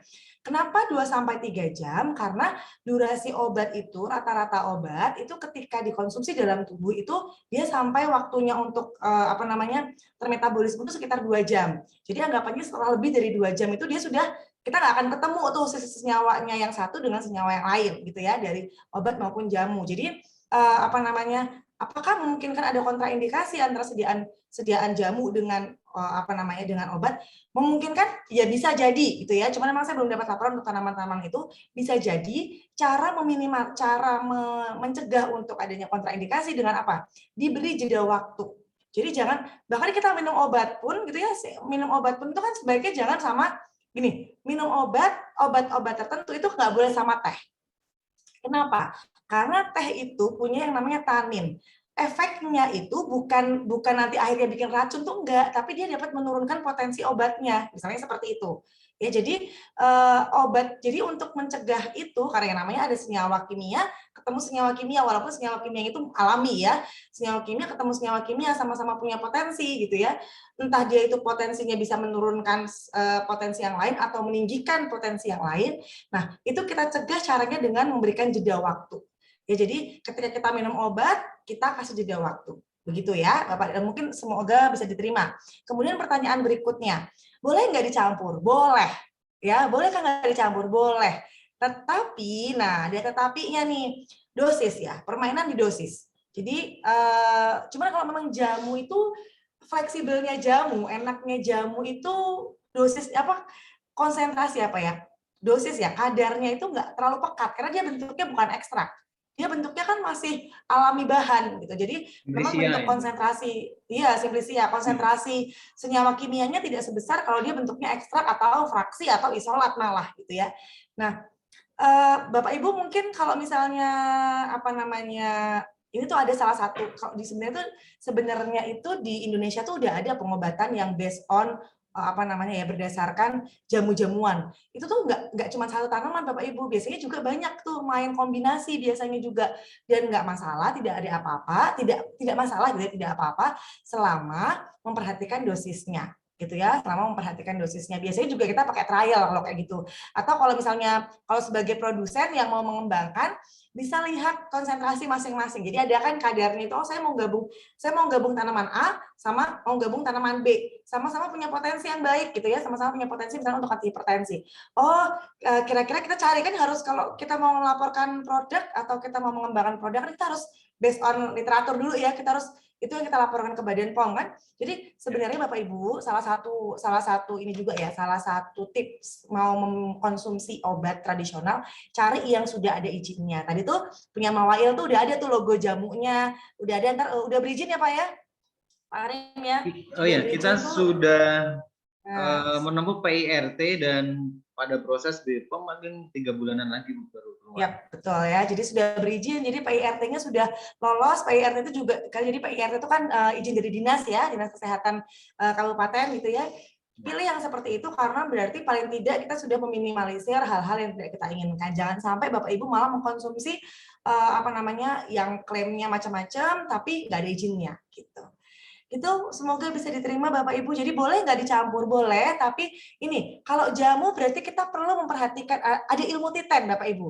Jadi ilmu titen itu kita yang tahu. Jadi misalnya gini, saya kayak misalnya apa namanya, saya misalnya minum teh ini gitu ya, minum teh ini, saya minum oke, nggak ada masalah. Saya mau nyampur teh A sama teh B. Saya campur kok pusing ya. Mungkin bisa jadi misalnya untuk menurunkan gula darah ya. Kok pusing? Oh, jangan-jangan malah terlalu drop nih gula darahnya. Karena kan ketika dua-duanya punya potensi yang sama, ketika bergabung dia punya efek, bisa jadi efek sinergis ya. Kadarnya jadi aktivitasnya lebih baik gitu malahan. Jadi terlalu turun gitu malahan. Jadi akhirnya kan kita jadi malah hipoglikemi, jadi malah pusing gitu kan, bisa jadi seperti itu. Maka hentikan atau kurangi salah satunya. Jadi ilmu titen itu penting ketika kita mengkonsumsi obat tradisional. Namun itu tadi ya, ketika kita titen itu insya Allah toksisitas yang ditimbulkan sama obat tradisional tuh nggak kayak kita minum obat sintetik. Karena obat tradisional itu juga itu tadi ya, dosisnya itu tidak seperti obat sintetik dan toksisitinya juga nggak kayak obat sintetik gitu. Rata-rata lebih safe gitu. Makanya ilmu titen itu penting karena nggak mungkin efeknya itu langsung muncul. Obat herbal itu nggak mungkin efeknya langsung muncul ya Bapak Ibu ya, itu yang perlu dicatat gitu ya. Yang paling mungkin langsung muncul adalah seger. Ya kita minum jahe anget ya, itu iya kan, karena emang jahe punya efek anget. Tapi saya minum jahe sekarang terus atau misalkan tadi sambung nyawa, saya minum sambung nyawa sekarang tiba-tiba cancer saya hilang, nggak mungkin, itu malah aneh gitu ya. Jadi itu yang perlu kita perhatikan gitu Pak Karim, semoga bisa diterima. Oke Bu, terima kasih, bagus sekali. Sebelum saya kembalikan ke teman-teman, ini untuk 3 orang yang bertanya secara live dengan video, itu kami sediakan door prize 1 buah teh yang akan kami kirim ke alamat teman-teman masing-masing. Jadi silahkan ini dimanfaatkan ya. Ya 5 lah, maksimal 5 orang yang berani bertanya via video di forum ini tentang beberapa masalah. Sebenarnya ada sudah DM, tapi kita coba teman-teman yang berani tampil secara video, ada door prize ya 1 buah teh herbal untuk teman-teman. Kita mulai dari Mas Darman di Demak ini. Silakan bisa disampaikan Mas Darman yang sudah ditulis di DM biar teman-teman lain bisa biar dapat hadiahnya ya. Biar dapat hadiahnya. Waduh, ini jauh-jauh sekali dari Demak, ada Pekalongan. Suami saya orang Pekalongan, Pak Abdurrahman. Ini Pekalongannya mana ini? Lego itu Bu. Ya, ini ada yang raise hand ini Pak Joko Pak.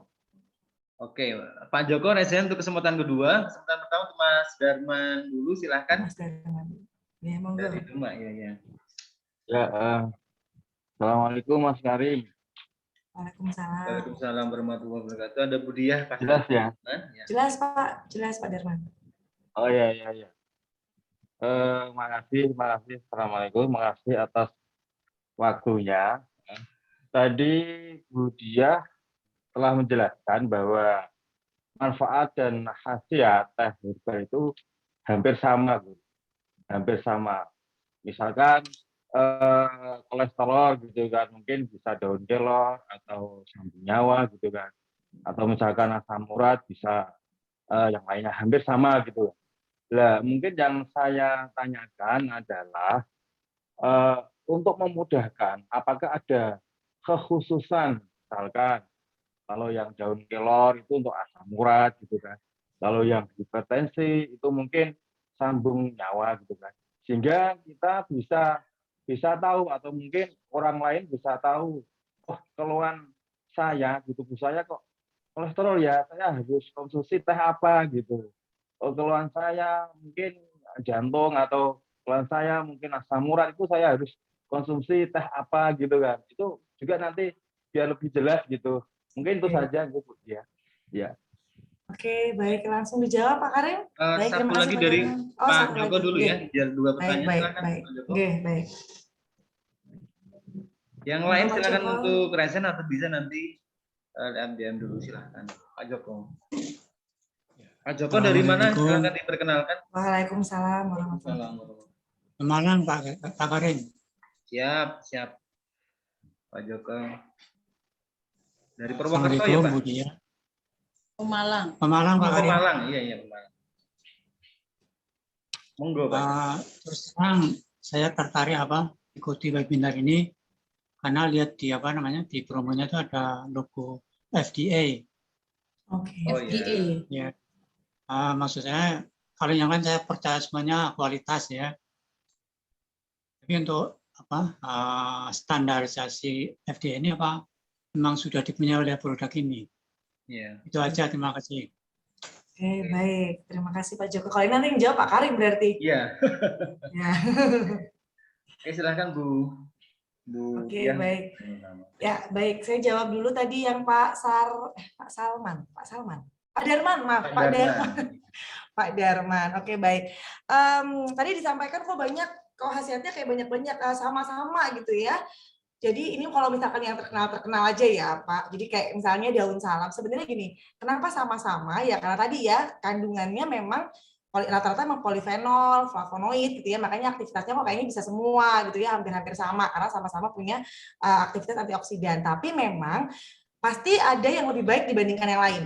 Jadi misalnya kita tahu misalnya daun seledri ya. Daun seledri terkenal sebagai apa? Ada yang tahu? Nggak tahu. Anti hipertensi, karena memang dominan anti hipertensinya itu lebih tinggi kalau untuk yang punya hipertensi ya. Tadi kalau untuk yang ada di sini, kita mau bahas yang ada di sini atau mau di luar ini nih. Kalau daun sambung nyawa, memang dia antioksidannya tinggi, antioksidannya untuk daun sambung nyawa. Jadi memang dia sangat baik untuk pencegahan penyakit-penyakit seperti arteriosklerosis, ya, penyumbatan pembuluh darah. Hubungannya sama apa? Kolesterol, apa namanya? Ya bisa kolesterol gitu ya, bisa stroke. Hipertensi, stroke gitu ya. Itu kenapa namanya sambung nyawa. Karena biar itu ya ketika dia punya aktivitas antioksidan tinggi, dia itu mencegah ini tadi dijelaskan arteriosklerosis itu penyumbatan pembuluh darah ya. Maka dia bisa arahnya ke arah mencegah agar tidak terjadi arteriosklerosis. Jadi arahnya ke anti hipertensi, anti stroke gitu ya, dan bisa sampai ke anti kanker kalau misalnya ini ya rutin digunakan gitu ya, pada beberapa laporan bisa seperti itu. Kemudian kalau misalnya kelor. Nah, kalau kelor ini sebenarnya terkenalnya nutrisinya memang bagus sekali dan ini memang bisa digunakan daun kelor ini dia memang karena ini ya. Kelor ini memang banyak Pak manfaatnya kalau kelor ya. Dia bisa sebagai anti menurunkan gula darah ya, terkenal nutrisinya itu bisa baik untuk orang-orang yang diabetes gitu ya, menurunkan gula darah gitu ya. Dia bisa juga sebagai mencegah kanker karena dia punya antioksidan yang tinggi gitu ya. Ya, seperti itu gitu ya. Kalau misalnya Rosella ini banyak anti hipertensi ya, banyak digunakan oleh orang-orang yang punya hipertensi, itu banyak dipakai untuk Rosella.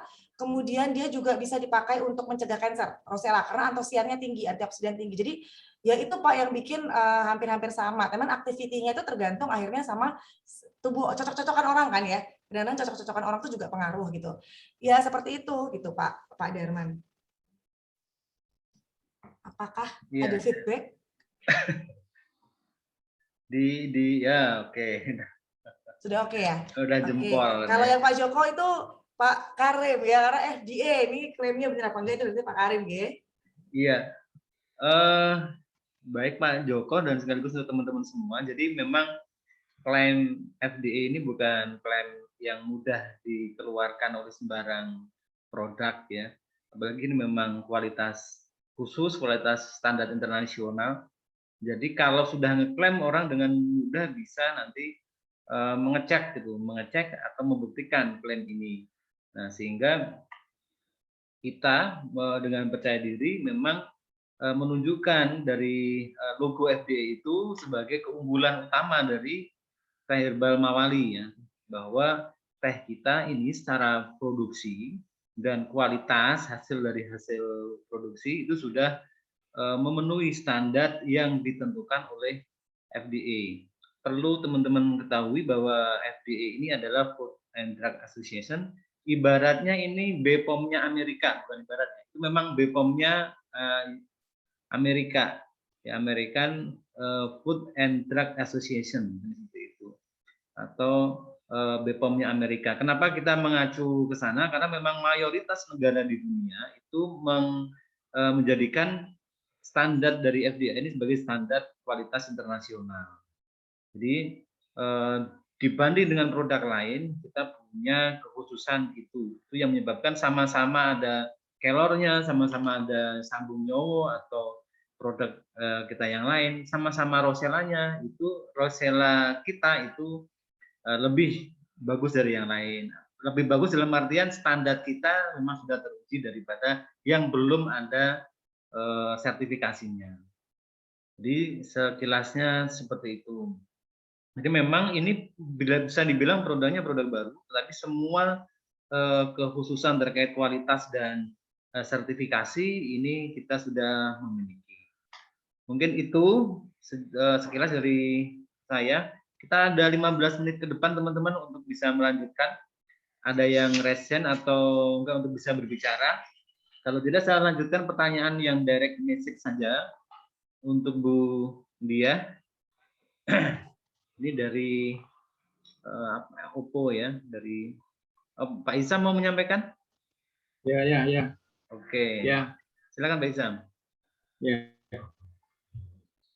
Assalamualaikum warahmatullahi wabarakatuh. Waalaikumsalam. Ini Bu Dia. Ini saya terkait dengan tadi yang campur mencampur. Kalau di dalam kita kan orang pertanian gitu. Jadi kadang-kadang ada mencampur obat satu dengan yang lain. Itu kadang-kadang dampaknya itu justru antagonis gitu. Antagonis, ya. Antagonis, jadi justru hilang fungsinya. Nah, apakah di dalam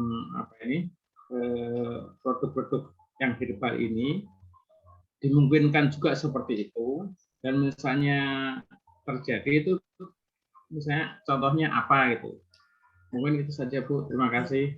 Baik, terima kasih Pak Hisham. Waalaikumsalam warahmatullahi wabarakatuh. Ya. Jadi saya langsung jawab Pak Karim. Silakan langsung aja. Ya, baik. Jadi tadi ya, karena memang ada, tadi saya sampaikan begitu ya, saya sampaikan bahwa dalam tanaman obat itu tuh mengandung senyawa kimia juga tadi ya, ada polifenol, flavonoid dan seterusnya. Nah, ketika ada kandungan senyawa obat, tentunya ada memungkinkan efek tertentu gitu ya. Tadi saya sampaikan ya, apakah boleh dicampur? Boleh gitu ya, selama memang dosisnya oke, dan memang ini tadi catatannya. Terima kasih Pak Hisham, saya diingatkan gitu ya, adalah terkait efek antagonis. Jadi kalau misalnya dalam ketika ada dua senyawa, ini bisa sintetik, sebenarnya sintetik ataupun tanaman herbal, baik sintetik maupun herbal, dalam dunia pengobatan itu berlaku hukum dia bisa antagonis. Antagonis itu bagaimana? Saling mengurangi efek. Tadi seperti contohnya misalnya tadi ya, kayak teh ketemu misalnya sama obat-obat, contohnya misalnya obat mah. Ya, dia akan menurunkan menurunkan aktivitas dari obat mah. Kenapa? Karena tanin yang ada dalam teh itu akan berikatan atau berhelat dengan Al atau Mg yang ada pada obat mah gitu, sehingga efeknya akan berkurang gitu. Dalam tanaman obat karena juga ada kandungan seperti itu juga bisa terjadi gitu ya. Bagaimana nih misalnya? Misalnya contohnya gimana? Contoh, ada satu tanaman A ya, satu tanaman A misalnya dia punya aktivitas untuk meningkatkan tekanan darah. Karena kan tidak semua punya masalah tekanan darahnya tinggi ya. Ada beberapa kan memang dia bisa mengakibatkan vasokonstriksi atau tekanan darahnya jadi tinggi gitu ya. Dia punya efek untuk meninggikan tekanan darah. Tanaman yang satunya, tanaman B, dia punya efek menurunkan tekanan darah.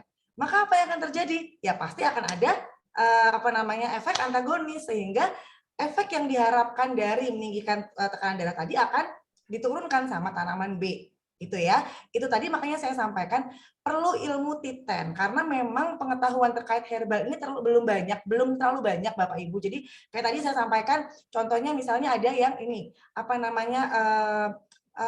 grapefruit ya. Grapefruit ini memang dia sudah dijelaskan gitu ya, kalau grapefruit sama warfarin nggak boleh obat warfarin misalnya begitu ya.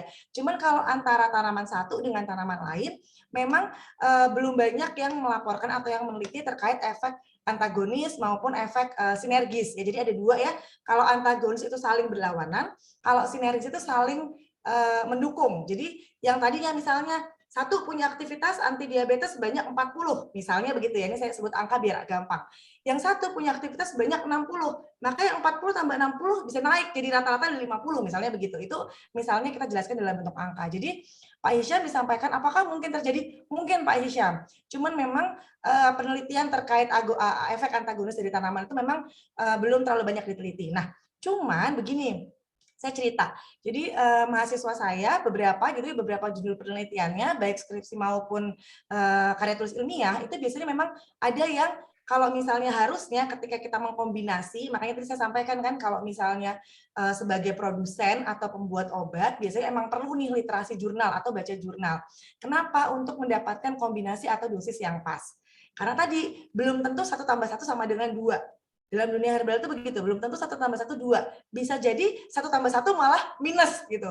Karena tadi ada efek antagonis. Jadi sebenarnya di beberapa penelitian tuh ada yang ini ya, ada yang ngecek konsentrasi yang pas tuh di berapa. Karena jangan-jangan konsentrasi ini sama ini tuh nggak cocok gitu, misalnya begitu. Gitu Pak Hisham. Jadi apakah mungkin terjadi? Mungkin Pak Hisham. Makanya penting untuk ilmu titen itu. Begitu Pak Hisham, semoga berkenan. Oke, makasih Pak Hisham. Kalau ingin mempercepat ilmu titen, baca jurnal. Oke, yang lain teman-teman masih ada 3 door prize kalau teman-teman ingin menanyakan. 2 ya. Ada yang chat di kolom chat Pak. Dari Bu Erni. Oh ya, dari Bu Erni. Mohon izin untuk bedanya jati Cina sama jati Belanda. Oke, beda tanaman ya, Ibu. Ya, jati Cina sama jati Belanda itu beda tanaman ya. Jadi beda tanaman beda khasiat. Ya maksudnya bukan beda khasiat ya, sama-sama punya efek laksatif sebenarnya untuk jati Cina dan jati Belanda gitu ya. Cuman memang dia emang tanaman yang berbeda gitu untuk jati Cina dan jati Belanda. Nah, memang beberapa untuk yang jati Belanda itu beberapa laporan ya yang saya baca. Saya tadi sempat baca artikel sebentar untuk jati Belanda itu memang ada beberapa laporan itu memang punya efek terlalu keras gitu ya, terlalu punya efek. Jadi ada efek sampingnya yang lumayan, efek laksatifnya terlalu besar sehingga memang akhirnya itu jadi pilihannya diberikan pilihan ke jati Cina gitu ya, yang memiliki efek lebih lebih efek sampingnya lebih rendah. Nah, jati Cina pun lebih baik menggunakan daunnya dibandingkan potsnya. Pots itu yang biji. Karena yang biji itu tuh efeknya lebih keras sebenarnya. Dia punya efek menurunkan efek untuk menurunkan lemak dalam tubuhnya itu lebih besar, tapi efek sampingnya juga lebih besar gitu. Jadi memang sebaiknya pakai daunnya. Kalau untuk yang jati Cina pun sebaiknya lebih baik pakai daunnya juga gitu. Gitu Bu Erni, semoga bisa diterima. Oke. Terima kasih untuk Bu Erni dan Bu Dia. Ini ada pertanyaan dari Abdurrahman Pekalongan. Ini mau disampaikan langsung? Ya Abdurrahman, bisa disampaikan langsung atau saya bacakan? Oke, jadi Pertanyaannya Oh, ini saya forward oke. saja untuk bisa dibaca langsung Bu Dia. Ya, hamil ya. Oke, kalau hamil ya ini kalau hamil memang sebenarnya untuk saya itu sebenarnya agak tidak terlalu berani menyarankan untuk ibu hamil sebenarnya ya. Karena memang untuk herbal sendiri beberapa karena memang penelitian untuk apa namanya untuk tanaman herbal ke hamil ke kondisi hamil itu memang tidak terlalu banyak begitu ya. Nah, ini teh apa yang bisa mengganggu penyerapan mengingat kandungan teh yang bisa mengganggu iya karena kalau teh itu tadi yang saya sampaikan ya teh itu bisa bereaksi bisa berhelat dengan senyawa-senyawa kayak Fe, Al, Mg itu bisa berikatan sama teh gitu ya jadi memang dia mengganggu asam folat tapi kalau untuk aman dikonsumsi untuk ibu hamil saya Kalau itu kayak agak kelor gitu tidak. misalnya Bu, kelor itu. Kelor itu sebenarnya boleh, tapi sekali sehari aja ya, jangan terlalu banyak ya. Karena kan sebenarnya kita juga makan daun kelor nggak apa-apa. Makan daun kelor itu kan nggak apa-apa sebenarnya kan. Itu tadi ya dosis ya. Daun kelor boleh, tapi jangan terlalu banyak. Mau ke ini yang relatif safe itu apa tadi yang merah? Rosella. Rosella boleh juga, tapi jangan terlalu banyak gitu. Sekali sehari cukup. Mungkin yang agak kontradiksi yang jati Cina ya Bu atau slimming tea Iya. mungkin. Oh, jati Cina tidak disarankan sama sekali untuk ibu hamil ataupun menyusui. Kecuali Rosella oke ya, Rosella oke, nggak apa-apa ya. Gini, prinsipnya wedang adalah juga kalau oke Bu mestinya. wedang uwuh itu sebenarnya jahe itu kontradiktif Pak. Jahe itu sebenarnya untuk ibu hamil itu ini dosen saya yang cerita itu pernah ada memang pernah ada laporan jahe itu di kehamilan awal di trimester awal padahal kan kita sebenarnya mengkonsumsi secara turun-temurun ya jahe itu bisa meredakan mual ya.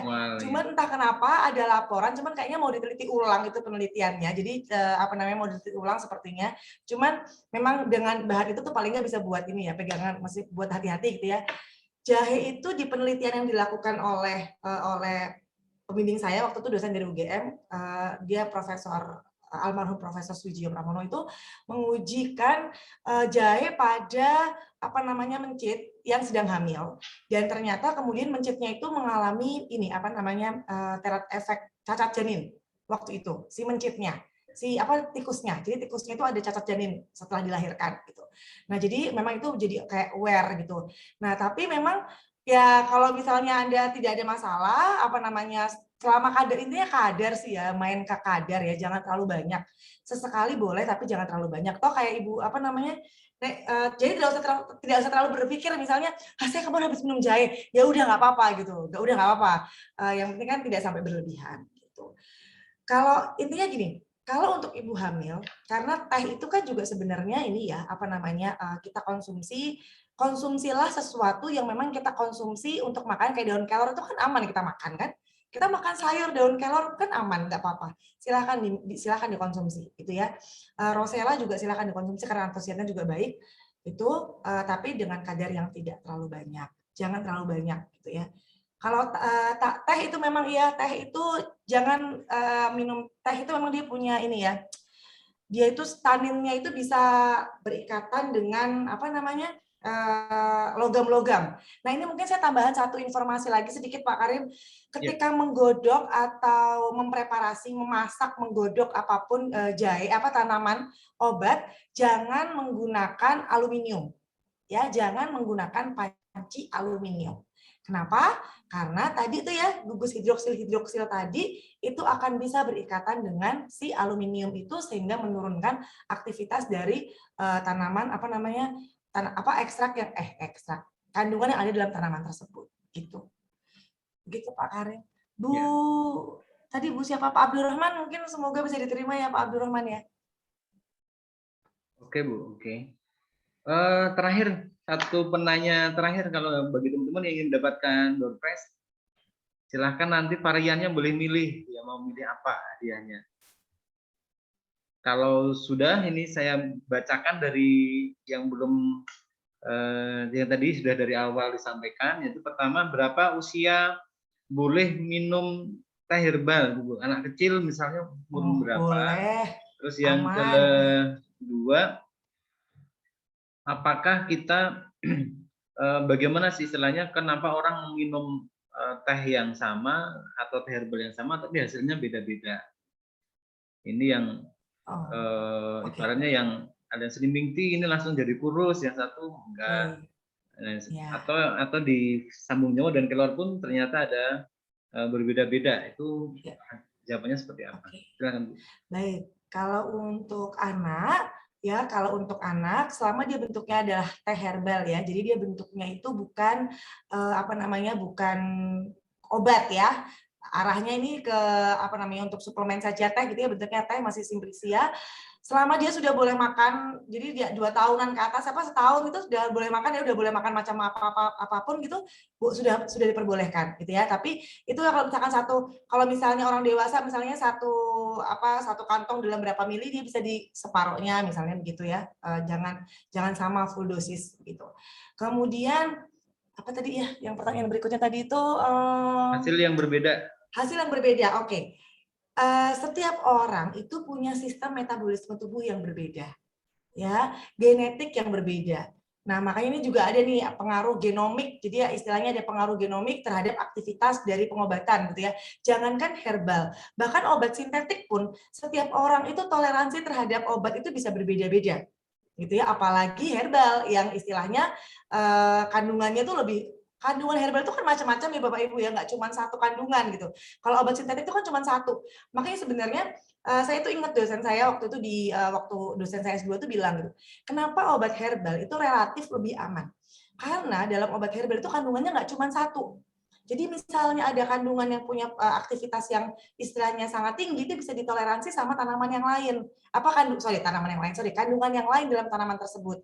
Karena dia masih kompleks senyawanya. Sedangkan sehingga efek sampingnya bisa lebih berkurang gitu. Nah, sedangkan kalau misalnya obat sintetik, dia itu kandungannya cuma satu. Gitu. Ketika dia cuma satu punya efek toksik tertentu, ya nggak ada yang bisa mentoleransi dari efek toksik tersebut gitu.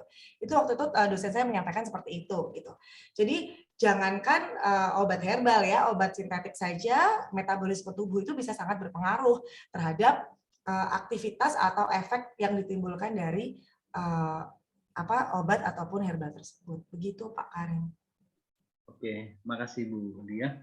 Ini ada pertanyaan dari terakhir ini, harapannya dari teman-teman ini yang ditulis di chat dari Muhammad H. Bogor. Ini tulisannya, kok Bu Dia izin bertanya, saya seduh, maksudnya saya seduh. Jadi lengkapi, Pak Muhammad. Itu di atasnya tuh ada kayaknya. Di atasnya tuh ada yang nanya minuman teh herbal apa yang cocok untuk dengkul ya? Oh iya. Dari untuk dengkul. Oke, Pak bisa coba sambung nyawa. Ya Pak ya, bisa coba sambung nyawa karena memang dia punya aktiviti antioksidan yang baik ya. Cuman memang penyakit dengkul ini masalahnya memang kita tuh harus tahu dulu sakitnya apa. Gitu ya.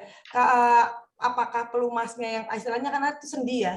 Kalau di dengkul tuh bisa jadi sendinya kurang. Kalau misalnya seperti itu, ya itu memang harus dulu ya. Harus diketahui dulu masalahnya apa. Bisa coba istilahnya teh-teh yang memang kandungan antioksidannya tinggi. Bisa coba teh sambung nyawa ataupun teh ini tadi yang nutrisinya baik tadi si Rosella itu yang kalsium tinggi itu gimana? Oh iya, ya itu tadi ya masalahnya. Apakah karena kekurangan kalsium? Nah, kita kan belum tahu juga ya. Apakah karena kekurangan kalsium atau memang karena ada peradangan? Nah, kalau misalnya ada peradangan, maka yang punya antiinflamasi baik tadi ya, si sambung nyawa kan punya aktivitas antiinflamasi yang baik ya, itu bisa dicoba. Kalau memang kurang kalsium bisa pakai Rosella tadi ya. Jadi itu tadi ya, tahu dulu penyebabnya apa masalahnya itu. Baik. Sambil komorbid ini. Mas Muhammad H yang di Bogor bisa dilengkapi, ini maksudnya izin saya seduh. Maksudnya apa nanti tolong dilengkapi. Terus yang silakan dijawab yang pertanyaan selanjutnya. Oh ini sudah. Oke. Yang berseduh dulu ya, jawab yang seduh dulu. Apakah seduhan yang kedua dengan teh yang sama akan ada efek atau masalah kalau khasiat mengganggu kurang? Masalah selama tidak lama ya. Masalah yang muncul itu apa sih? Kemungkinan masalah yang muncul adalah jangan-jangan udah ditumbuhin mikroba kalau kelamaan ada jamur atau ada itu. Selama nggak sampai jamuran nggak ada masalah. Cuman efeknya pasti berkurang karena kadarnya udah ketarik sama yang awal. Ya, ya efek pasti berkurang karena senyawanya udah tertarik sama yang awal gitu ya, jadi pasti berkurang. Tapi kalau misalnya punya efek toksik ya selama dia nggak sampai ketambahan mikroba atau apa namanya, kan dia cuma lebih cair aja kan efeknya gitu. Aduh, yang berikutnya ini yang sebelumnya ini ya, komorbid, jantung, diabetes, darah tinggi, stroke ringan, saraf kejepit. Oke, ginjal ya, apakah aman ya punya ginjal? Oke. Kasus khusus untuk yang punya penyakit ginjal ya, ini kalau saya duga ini juga obatnya sudah banyak sebenarnya yang pasti dikonsumsi ya, karena komorbidnya juga sudah banyak. Sebenarnya herbal itu bisa membantu, cari herbal-herbal yang punya efek nefroprotektor atau perlindungan terhadap ginjal ya. Moringa oleifera itu antioksidannya tinggi, dia memang punya aktivitas untuk melindungi nefron itu ginjal ya, sehingga sebenarnya bisa membantu proses ini tadi ya, karena ketika kita minum obat yang banyak, ginjal kan pasti bekerja lebih keras. Ketika penyakit semakin banyak, pasti obat yang dikonsumsi semakin banyak gitu ya, ginjal pasti bekerja lebih keras. Nah, itu sebenarnya bisa kita bantu dengan konsumsi herbal-herbal yang punya efek untuk nefroprotektor atau perlindungan terhadap nefron atau ginjal. Tapi saran saya tetap dikomunikasikan dengan dokter terkait. Karena kenapa? Karena takutnya nanti Anda disalahkan gitu maksudnya. Cuman bisa disampaikan, misalnya, boleh nggak dok, saya kasih jeda waktu misalnya kita kasih jeda misalnya 3 jam gitu, boleh nggak dok gitu. Sebenarnya karena di beberapa literatur gitu ya, yang punya aktivitas untuk melindungi nefron atau ginjal ini malah bisa sebenarnya tanaman ini malah bisa meringankan bisa paling tidak malah memperbaiki sistem ginjal sebenarnya gitu. Cuman ini ya memang dihindari untuk yang punya ginjal itu sebaiknya tidak mengkonsumsi herbal yang basic bahannya adalah rimpang, jahe, kunyit ya. Kenapa? Karena rimpang itu tinggi fosfor. Nah, senyawa yang tinggi fosfor ini akan membebani ginjal gitu. Dan sebenarnya walaupun sebenarnya ketika dia tinggi fosfor, cara ngurangin fosfornya gimana sebenarnya? Bisa kita pakai proses penggodokan. Rebusan itu bisa mengurangi sedikit kadar fosfor. Gitu. Cuman memang saya tidak sarankan untuk yang memang sudah punya masalah dengan ginjal untuk mengkonsumsi yang bahan-bahan dari rimpang. Gitu. Tetap untuk senyawa-senyawa yang untuk tanaman-tanaman yang punya aktivitas untuk antioksidan baik ya, punya nefroprotektor bisa digunakan siapa tadi itu ya, Pak Mahdi. Namun saran saya tetap dikonsultasikan dengan dokter karena ya untuk lebih amannya gitu ya. Semakin malam semakin banyak pertanyaannya Pak ini Pak. Iya. Loadingnya baru panas Bu, jadi baru keluar. Kita coba lanjut langsung aja Bu, biar cepat. Yang mana? Saya kan suka minum es. Apakah boleh menikmati teh tersebut dengan air es? Oke. Air es boleh nggak? Boleh baik. Cuman masalahnya gini, tetap bisa diseduh dulu pakai air hangat ya Pak. Kenapa? Kalau nyeduhnya pakai air es langsung, dia nggak akan bisa menarik senyawa sebaik kita ketika menggunakan air hangat atau air panas. Karena semakin tinggi suhu itu akan dapat meningkatkan, tadi saya sampaikan ya, ketika suhunya itu semakin tinggi maka dia akan dapat meningkatkan kelarutan senyawa. Nah, kalau kita pakai air es, takutnya senyawa yang tersari dari teh tersebut tidak maksimal. Jadi seduh dulu, kemudian tunggu agak dingin, Anda tambahkan es nggak masalah. Ya, tapi seduh dulu pakai air hangat atau air panas. Jadi jangan langsung seduhnya pakai air es, karena ntar dia nggak narik maksimal. Begitu ya Pak Ragil ya. Oke, dengkul karena cairan atau pelumasnya berkurang. Ini tuh memang kalau ini tuh harus nambah obat sintetik, Pak. Jadi untuk ada treatment untuk nambahin secara medis ya, untuk nambahin pelumas dalam situ ya. Ini ada treatment khusus biasanya kalau seperti ini. Kemudian berapa lama maksimal teh celup yang diseduh dan disimpan dalam termos panas dapat dikonsumsi? Sehari ya, lebih dari sehari nggak boleh. Malah sebenarnya setengah hari itu udah oke. Pokoknya istilahnya kalau sehari, lebih dari sehari itu ditakutkan ada muncul mikroba. Itu aja sih sebenarnya. Gitu. Lebih dari sehari sebaiknya tidak dikonsumsi lagi. Begitu. Oke, sampun Pak.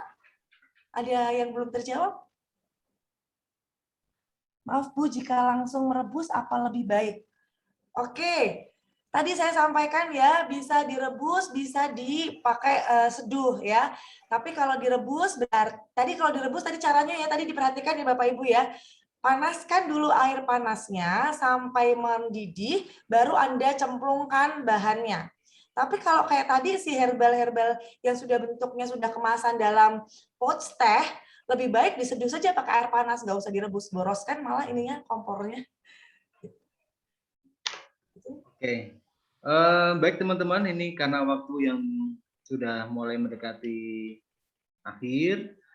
Sama 10 sudah ini. Beberapa pertanyaan mungkin yang belum keluar idenya, tanyanya atau mungkin baru akan tanya, silahkan di WA-kan ke kami langsung, nanti kita coba tanyakan ke pihak Budia atau yang lain yang nanti akan kita perbuatkan jawabannya ke teman-teman setelah acara ini masih memungkinkan.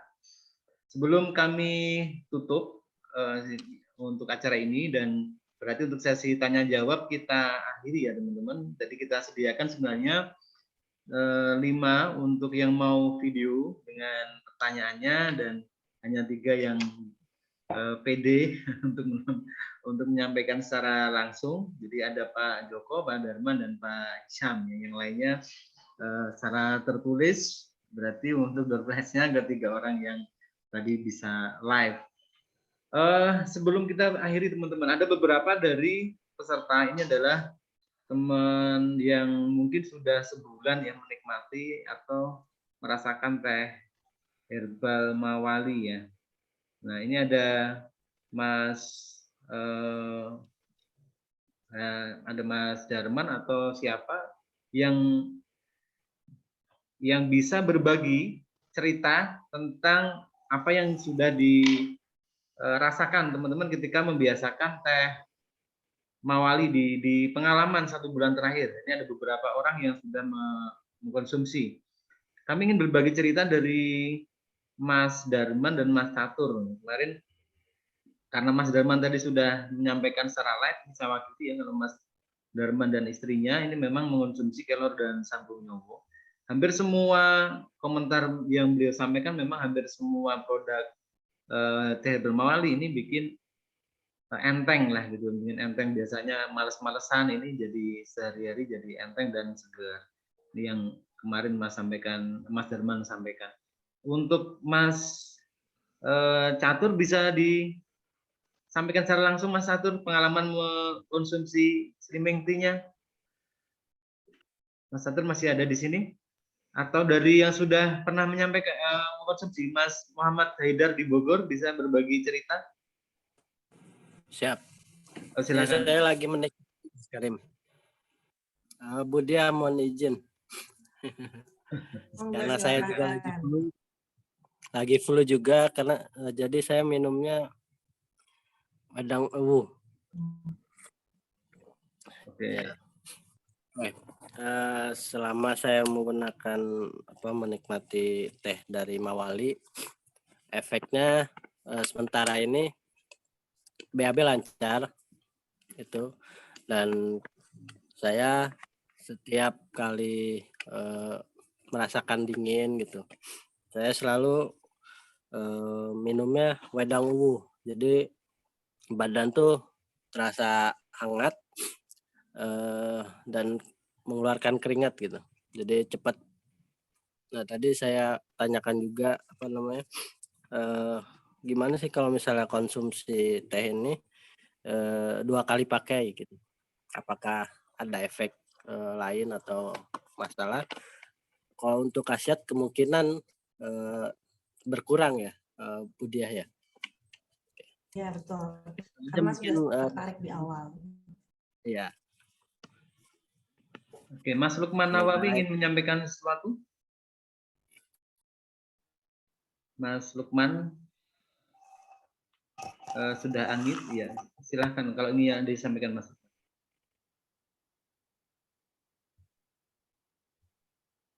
Oke, kita lanjut. Mas Catur bisa bergabung dengan kita? Bisa, Pak. Mas Catur masih masih ada dengan Mas Catur salah 3. Kemarin sempat cerita Mas Catur itu mengkonsumsi slimming tea. Itu dia selama 10 hari itu turun 3 kilo ya, berat badannya. Dan ceritanya itu masih lahap makan nasi, jadi selera makannya tambah atau seger tapi kok bisa turun. Tapi memang ada juga yang istilahnya ada yang cuma sekilo, turunnya sekilo, ada yang tidak turun. Itu mungkin memang tadi karena antar orang berbeda-beda ya. Tapi bahwasanya produk teh kita ini punya efek, ini sudah terbukti dan memang beberapa langsung bisa merasakan manfaatnya. Yang teh sambung nyowo juga yang darah tinggi, kemudian testimoni turun, kadar darahnya juga ada. Semua ini nanti akan kita rangkum di website kita, teman-teman. Nanti bisa diakses di www.indoherballab.com. Kita punya halaman khusus untuk menampung para testimoni dari teman-teman, sehingga nanti bisa memberi kepercayaan diri pada teman-teman untuk mengkonsumsi ini lebih baik lagi. Baik Bu Diah, matur nuwun untuk waktu dan ilmu yang telah disampaikan untuk kita semua. Juga tadi kepada Dr. Sukaina yang telah menyambungkan ilmu dan waktunya untuk kita semua. Saya ingin mengakhiri webinar kita ini, teman-teman, dengan sebuah informasi ya tentang teh herbal Mawali. Jadi kita adalah teh herbal yang berbentuk teh celup dengan bentuk seperti ini, enggak kelihatan untuk pouch ya, bentuk pouch, sehingga ini dia selalu fresh lah selama teman-teman buka teh kemudian tutup lagi. Ini dari satu tea bag pertama ke tea bag terakhir itu freshnya terjaga. Nah, kita punya beberapa sertifikasi ya. Yang utama adalah FDA atau standar Eropa. Ini berarti teman-teman bisa menjual atau menyampaikan produk ini ke seluruh dunia. Kita kemarin kirim rencana kirim nih ya ke Australia, sudah ada permintaan ke sana. Pengolahan dari teh herbal ini sudah sesuai dengan standar CPOTD, cara pembuatan obat tradisional yang baik, mempunyai standar SNI dan ISO. Ini untuk kualitas produksi yang memang sudah tidak main-main. Ini bukan usaha UMKM, bukan usaha rumahan, ini memang usaha pabrikan yang punya standar internasional. Nah, ini membuat kami yakin ketika bahwa ada banyak varian di luar sana tentang kelor ataupun sambungnya atau yang lain, produk Mawali ini punya kelebihan yang bisa teman-teman buktikan sendiri nanti. Jadi berapa sih sebenarnya harga dari teh Mawali? Ini harga di offline teman-teman yang biasa dijual oleh agen. Kebetulan kita memang baru sebulan lahir Bu. Ini memang baru ya sebulan lahir. Kita jual di offline oleh teman-teman agen itu 32.000. Ya, 32.000 per satu boxnya, minimal 30.000 minimal. Kemudian kita terbuka kesempatan untuk kalau misalnya ini 30.000 ya 30.000 ada 20 tea bag di dalam kemasan ini, berarti per satu gelasnya itu cuma 1.500. Jadi daripada 1.500 dibeliin permen atau untuk yang lain, 1.500 itu sudah satu gelas antioksidan dan suplemen dan nutrisi yang baik bersama teh Mawali. Jadi kita ingin berperan untuk menyehatkan masyarakat, keluarga kita. Ini tidak ada salahnya dengan mengkonsumsi, mengalokasikan, toh cuma 1.500 dalam satu gelas itu sudah sehat sekeluarga. Kemudian apakah ada peluang untuk bergabung bersama kami? Kita memang membuka peluang untuk munculnya agen dan reseller di setiap kota atau daerah. Kebetulan karena kita baru sebulan ini hadir di Indonesia, kita sangat terbuka kalau ada teman-teman yang berminat untuk menjadi agen tunggal di masing-masing kota. Jadi kita ada promo yang sangat menarik kalau teman-teman ingin menjadi agen tunggal, karena kita buka peluang ini satu kota satu agen dulu. Nah, ini cukup dengan 2.400.000 teman-teman bisa mendapatkan hak menjadi agen di kota Anda. Kalau reseller berapa? Reseller kita ada harga 24.000 tapi pembelian 20 pouch. Nah, kalau ini mencoba untuk mengakses teh herbal Mawali lewat Shopee dan Tokopedia, kita sudah launching di Shopee utamanya, cuma memang kita di Shopee dengan harga 40.000. untuk di Shopee. Di ongkir 40.000. Bisa juga diakses di pembelian lewat website kami di www.indoherballab.com. Mungkin itu yang bisa kami tambahkan di dalam sesi webinar kali ini, Bapak, Ibu, dan teman-teman semua. Saya kira 2 jam yang sudah berlalu, ini ada banyak manfaat yang kita bisa bawa untuk istirahat di malam hari ini, dan kita bisa menjadi inspirasi bahwa kita bisa lebih sehat dengan memilih asupan minuman atau makanan yang terbaik. Podo-podo ngombe teh ya, yuk kita pilih teh yang lebih baik.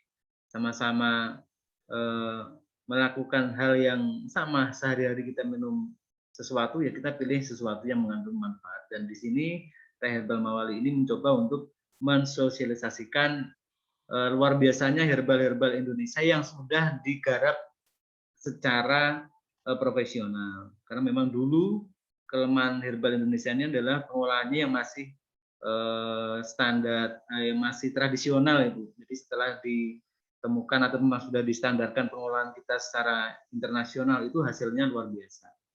Baiklah, itu teman-teman semua yang bisa kita pelajari bersama dalam sesi webinar Teh Herbal Kesehatan pada malam hari ini. Sekali lagi terima kasih Bu Diah Pratimasari atas kita insya Allah bertemu lagi di kesempatan berikutnya ya Bu. Oke, terima ya kasih. mungkin ada tema-tema lagi yang bisa teman-teman nanti bisa usulkan untuk memperdalam pengetahuan kita tentang herbal. Jadi kita tidak melulu jualan, tapi memang harus belajar ya, karena kita mau mengedukasi masyarakat sebaik-baiknya. Jadi memilih atau mengkonsumsi karena teredukasi, bukan karena yang lain. Saya kira itu kita tutup acara webinar pada malam hari ini dengan bersama-sama mengucapkan hamdalah bersama.